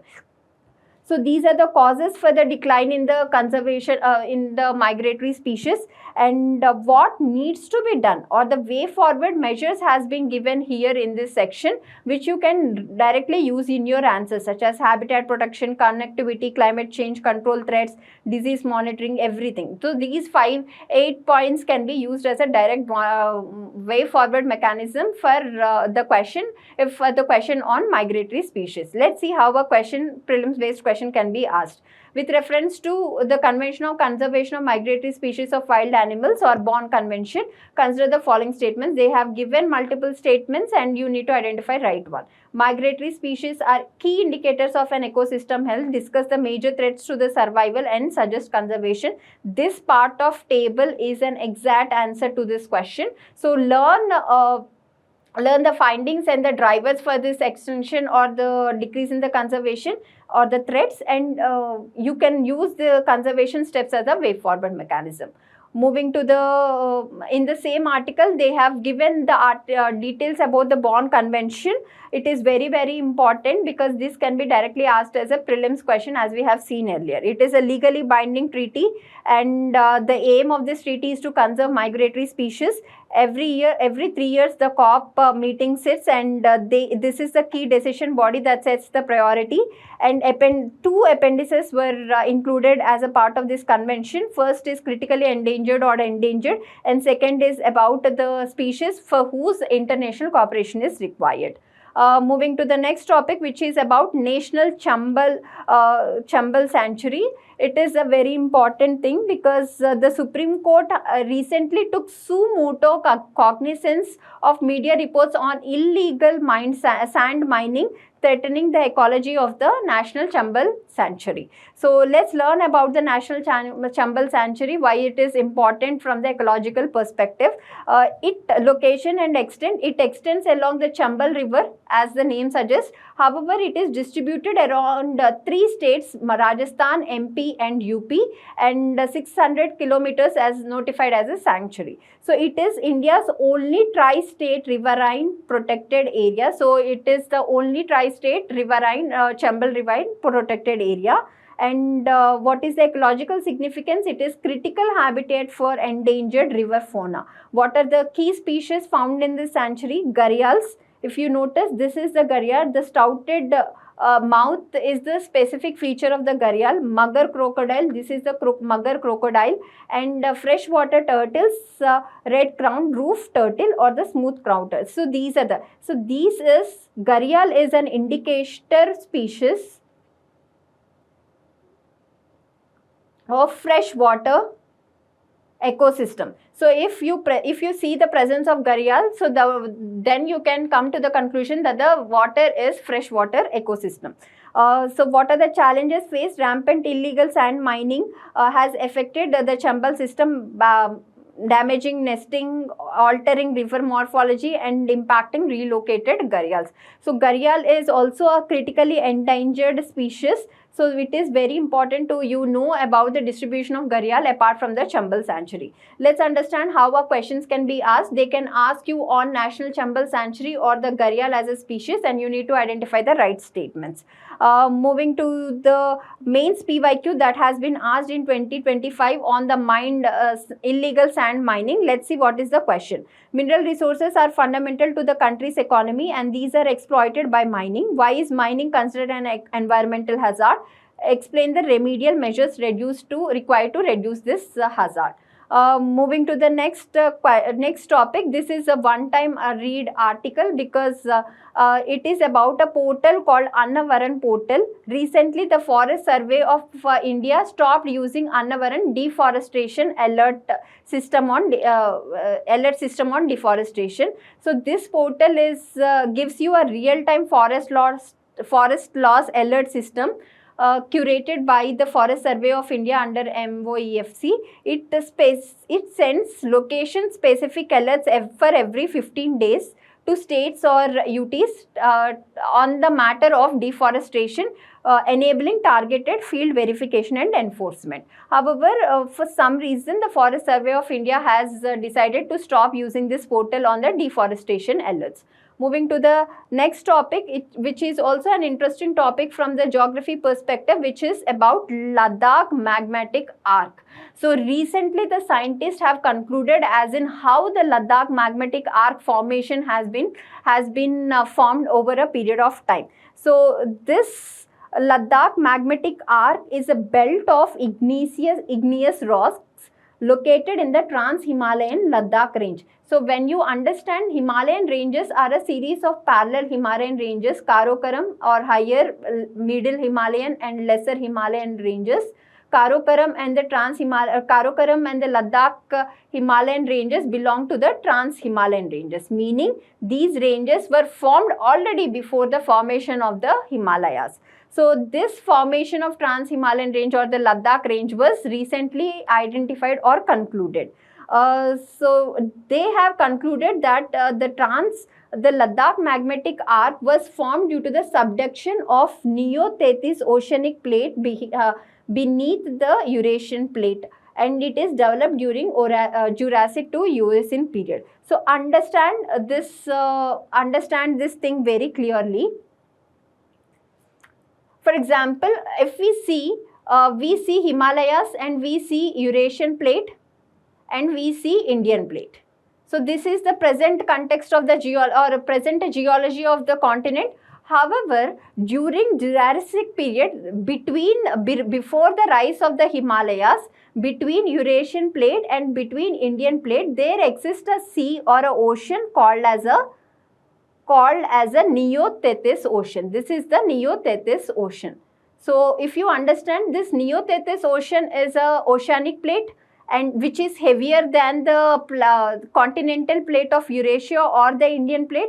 So what happened is this forms the zone of subduction. So this Neo-Tethys sea or the Neo-Tethys oceanic plate subducted under the European or Eurasian plate leading to the formation of Ladakh magmatic arc. So it has happened in 4 stages. First stage is subduction. Subduction of Neo-Titan oceanic plate under the Eurasia, forming Dras Nidar Island arc. And under second, the arc has been matured. Arc meaning the formation of islands due to the arisal of magma from the asthenosphere. And in the third stage, when the ocean start disappearing, this Indian plate started moving towards the European plate, which led to the collision with the European plate, closing the Neo-Tethys Ocean completely and starting with the Himalayan upliftment. And this residual magma intruded as the mafic. Mafic dikes meaning the vertical position or the vertical places wherein the magma intruded. So these Ladakh magmatic arc formation happened over 4 stages. And what is the significance of this? They give direct evidence of subduction formation. They give evidence of formation of Himalayas. They give evidence of magmatic evolution, and they are important to understand plate tectonics and geodynamic studies. So how our questions can be framed? They can ask you about the Ladakh magmatic arc, or they can ask you about the batholiths also, because they can ask you about the batholiths also, and because the architect or the Ladakh magmatic arc is also an example of batholith. So that way they can ask you about batholiths, or they can ask you about the explanation or the definition of mafic dikes. The next article is about waste foundry sand. This is the picture of waste foundry sand, which is black in color. However, if the waste foundry sand is a byproduct of ferrous and non-ferrous, non-iron metal casting, but this waste foundry sand is richly available in silica, properties varying with process. So when you use this foundry sand with the type of binders, either clay binder or the chemically bond binder, they can be used in the road construction. So this if we dispose this waste foundry sand without any value addition, they will cause significant environmental concerns. On the other hand, when you combine this waste foundry sand with the binder, this will be useful in the road construction, leading to resource efficiency, waste minimization, and the sustainability. This is all about this topic, nothing much in this topic. Moving to the next topic, which is about 20 cities towards zero waste initiative. This is an important topic because any international organizations in the terms of resource efficiency or climate change can become important topic from the prelims perspective. So the UN Advisory Board recently named 20 cities leaders in the zero waste collection, and the important Indian city, or one of the Indian city out of the 20 Indian cities, is Varkala from the Kerala. And what is this zero waste initiative all about? It is led by UN Secretary's Advisory Board on Zero Waste, with support from UN Habitat and UNEP. So this pointer can be directly asked as a prelims thing, and they aim to promote zero waste and circular economy. Circular economy is a concept which is very, very important in sustainability of energy resources. Circular economy will ensure zero waste or minimization of waste as such. What are the key actions under this circular economy thing? Segregation and composting, reuse or refill system, cut single-use plastics, inclusive recycling. So these are the components of circular economy, if you say. So whenever there is a question on circular economy, you can use these keywords as the components of the circular economy. And this zero waste initiative is in line with the SDG 11, SDG 12 and SDG 13. So this is also a hint that when you conclude any question with the SDGs, or when you introduce any question with the SDGs, it becomes an impactful introduction or conclusion compared to others. Let's see how a prelims based questions can be asked. In 2015, they given the initiative, and they have asked you who is initiating or who is managing that initiative. On the similar level, they can ask you which institute is leading the zero waste initiative, or who supports the zero waste initiative. Moving to the next topic, which is about Bhavasagara Referral Center. So recently, the Ministry of Environment, Forest and Climate Change has officially designated the CMLRE, Center for Marine Living Resources and Ecology, Bhavasagara's Referral Center as the National Repository for the Deep Sea Fauna under Biodiversity Act.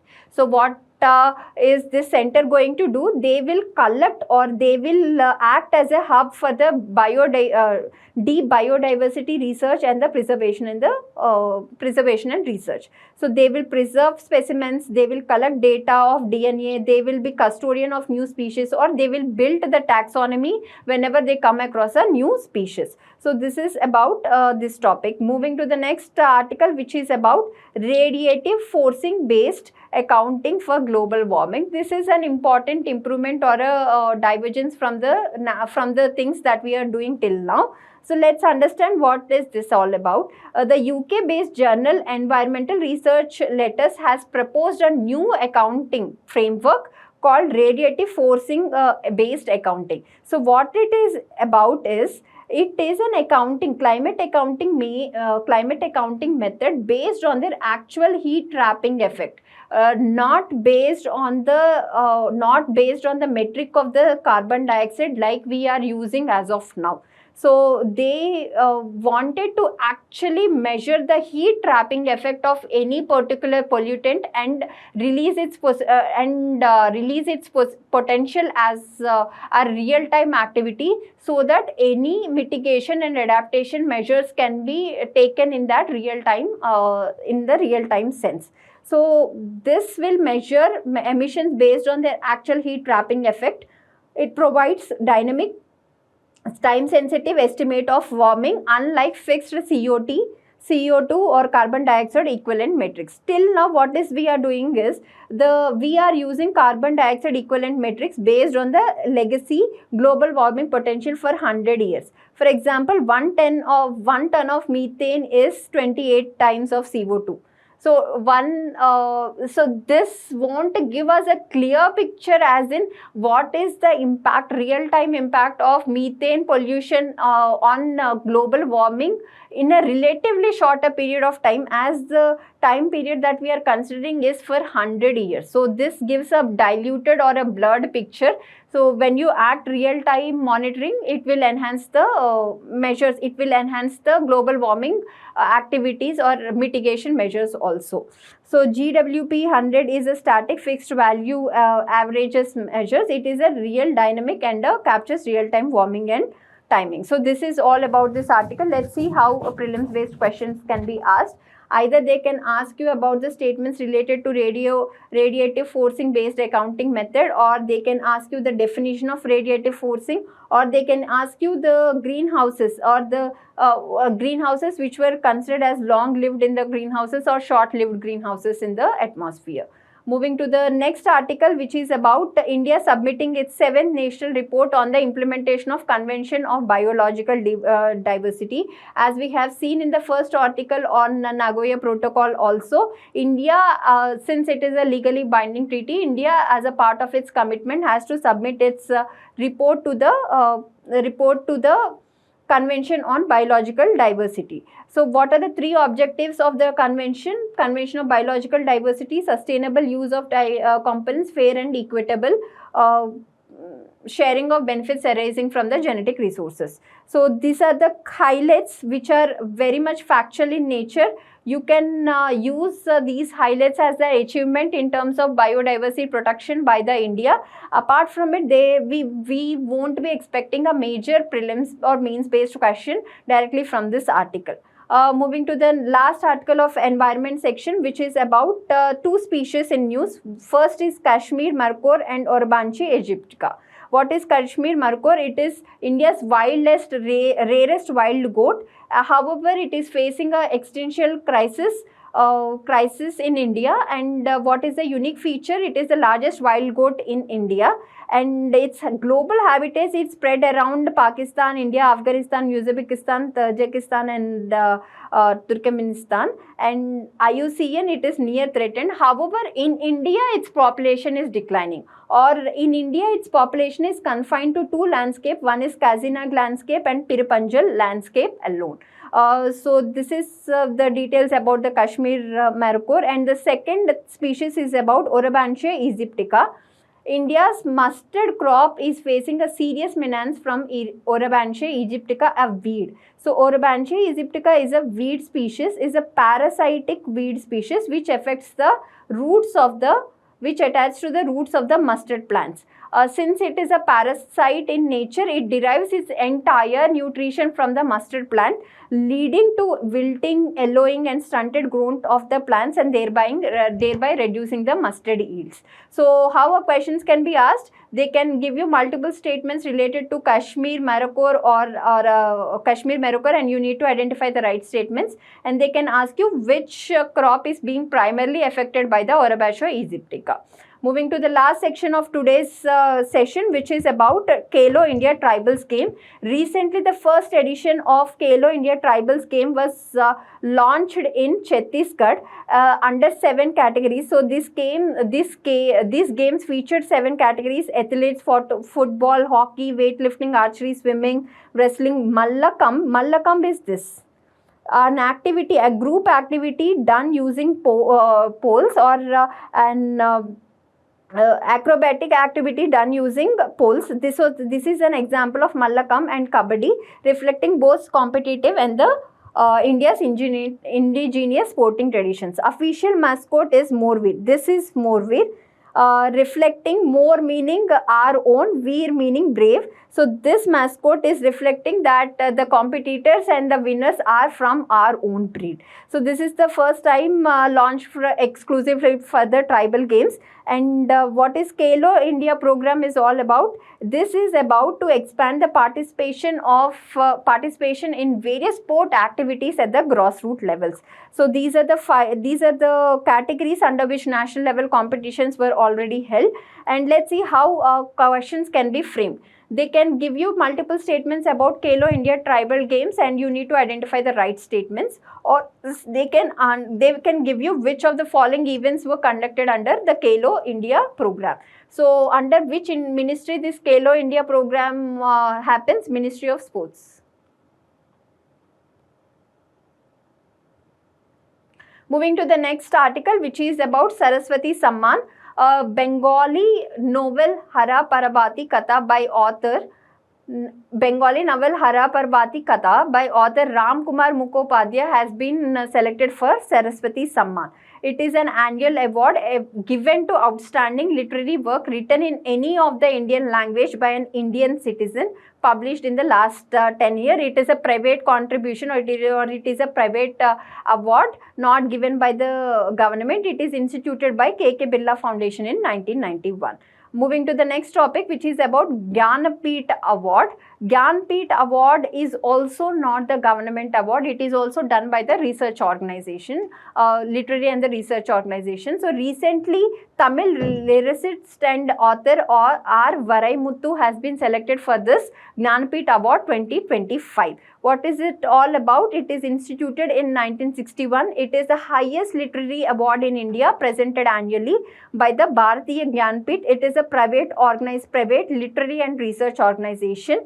It is conferred to someone for their outstanding contribution towards literature since 1965.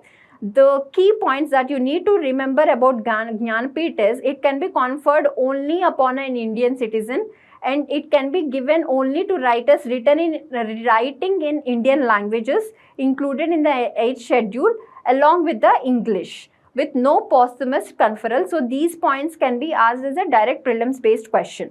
And the award carries a cash component of 11 lakhs and a statue of Vagdevi. So how a question can be expected with reference to Jnanpith Award? They can give you multiple statements, you need to identify, or they can give you 2 statement based question, or you need to identify the right statement. Moving to the next topic, which is about Sahitya Akademi Award. This is given by Sahitya Academy, an autonomous organization working under the Ministry of Culture. So Sahitya Akademi Awards is the government given awards, and this award is established in 1954. It is an literary honor in India, conferred by Sahitya Academy. It is conferred annually on writers of the most standing books of literary merit published in 24 Indian major languages. So this is awarded by Sahitya Academy, India's National Academy of Letters, which is an autonomous organization on Ministry of Culture.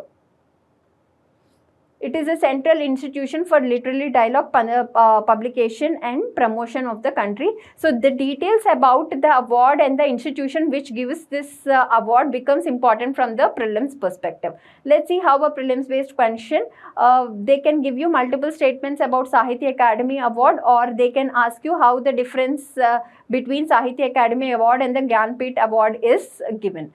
This marks the last topic for today's session. I hope you understood or you developed a fair idea how to use these articles for your prelims and mains preparation, and what are the important key points that you need to note as a part of value addition. I thank everyone for attending this session. Thank you so much.